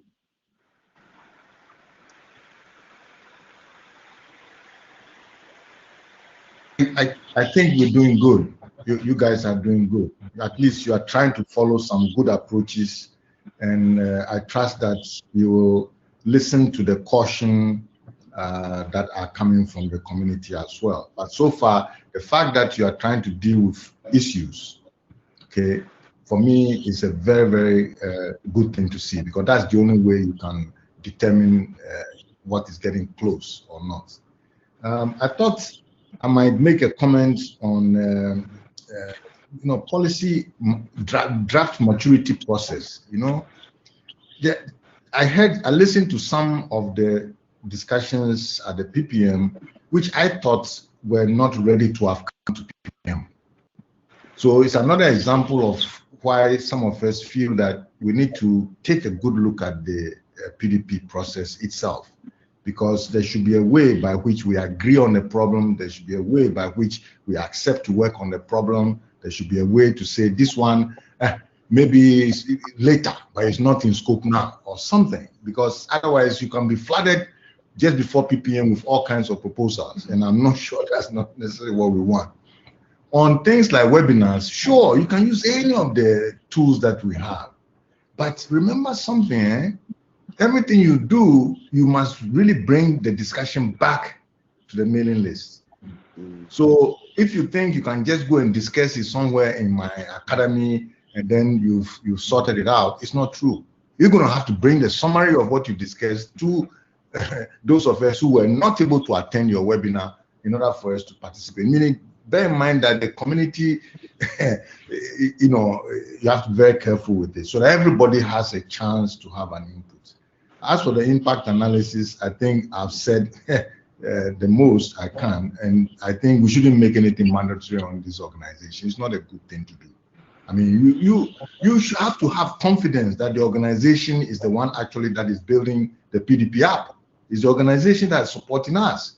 And so when you start talking like mandatory, as if you and the organization are fighting, no, the organization owns us and wants to make sure we do the right things. So we should respond with the right kind of courtesy, appreciation of the challenges they face, and so on and so forth, and coming out with things and methods that help the organization instead. Thank you very much. Thank you very much, Prof. Point well taken. Thank you for the compliments. When it comes to, of course, the proposal of an expert group, or the name that we'll call it, I think the whole issue is to bring in people with subject matter expertise to put together a draft of sorts, and then obviously that would definitely go to follow the PDP for that matter. I think we're just looking for a way of making sure that we consolidate ideas together before we go to the wider working group, where everybody will have a chance to air their views. But thank you very much for your feedback. I think you've taken up the issue of monetary impact analysis, and among other things, I think there are quite a number, as Darwin said, and we will find the best approach, or approaches for that matter, in progressing with this matter. We have Noah. Noah, you can take the mic. We have about 7 minutes. And unless there are burning issues, we can start closing so that we finish by 1200 UTC. Okay, Vincent, thank you. Actually, mine is just a comment on the way we've been engaging, especially when it comes to discussing policies. And I just wanted to basically put forward a suggestion that while we discuss some of these pending proposals which are yet to be advanced forward, take note of the fact that when the working group is engaged in discussing a proposal and issues have been raised and perhaps addressed, you should take note that the same issue shouldn't be repeatedly, or a specific participant shouldn't keep repeating an issue over and over and over, especially if it has been addressed, because there was one such incident today, because then that would enable us to save time, unless if of course the issue is serious and really needs the working group's attention, right? So this is one of the issues I wanted to just put forward in terms of recommendation while you forge ahead with the working group. Thank you. Thank you very much. Now, and with that, I want to give my co-chair, Darwin, an opportunity to say something before we close the session. Darwin. Yeah, thank you, Vincent. I think most importantly here is to say that we are very thankful to receive all this constructive feedback. We have been taking notes all the time that you guys were speaking about, constructive feedbacks on how to improve the process itself. And me and Vincent, hopefully we will do a good job on that as we move along. So these 2 days were very helpful. At the end of the day, I guess, for all of us in the working group itself, and we will keep carry on the conversations on the open proposals. We managed to get consensus in a few ones, and hopefully we will do for the rest of the open proposals that we have at the moment. Thank you very much, Darwin. I can see Jody wants to say something. Jody, Yes, we are concluding, we are closing the session, but I can give you 1 minute so that we close on time. Jody?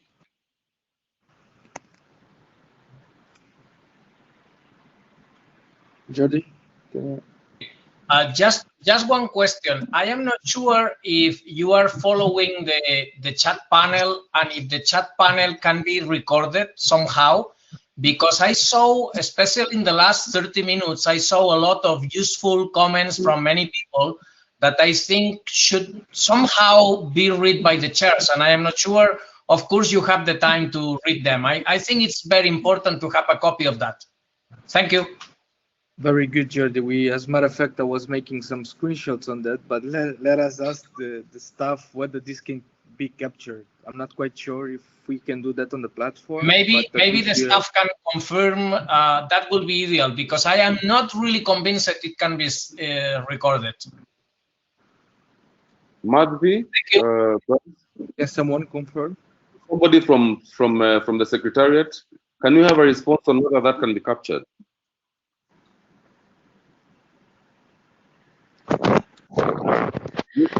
Madhvi here. With our colleagues and let you know. And we were told that it is possible to get a copy. Come again? It is possible to get a copy. Okay, perfect. Yeah. Thank you very much. It will be very useful. So thank you very much. Next slide, please. So I think we've come to the end of our session, and on behalf of my co-chair and I wish to take this opportunity to sincerely thank our sponsors for supporting this meeting. I'd also like to thank the Policy Development Working Group for an engaging and informative meeting. I think we'll all agree that this has been very rewarding. I'd also like to thank the AFRINIC board and the Secretariat for facilitating this meeting. It's a job well done. I can imagine you have done all this online, but I mean, it worked. We have achieved what we set out to achieve. I'd like to specifically thank the policy liaison team for supporting our work as co-chairs and working around the clock to ensure that the public policy meetings are a success. I think we've been sleeping for 4 to 5 hours for the past couple of days just to make sure this happens. So I'd really like to thank Madhvi and Bryce for the excellent work that you've done. To my co-chair, Darwin, thank you very much for being such a great co-chair, and I look forward to continuing working with you. And to all participants, we thank you and we give you our best wishes as I now hand over to to the moderator. So over to you, Magali, to take us to the final bit of this PPM. Thank you. Thank you very much. Thank you. So, ladies and gentlemen, thank you for your participation and contribution during this PPM session today. Thank you very much to our chairs. Once again, would like to thank all our valuable sponsors for supporting this meeting, our virtual host, internet service provider in DRC, MTIL Mauritius, Flexotip, Africa, ICANN, Internet Society, ISOC, Liquid Intelligent Technologies, and DNS Africa. Tomorrow, for the last day of the AIS 21 Afrinic 33 meeting, we will be having the annual general members meeting, AGMM. This is a closed meeting for Afrinic resource members.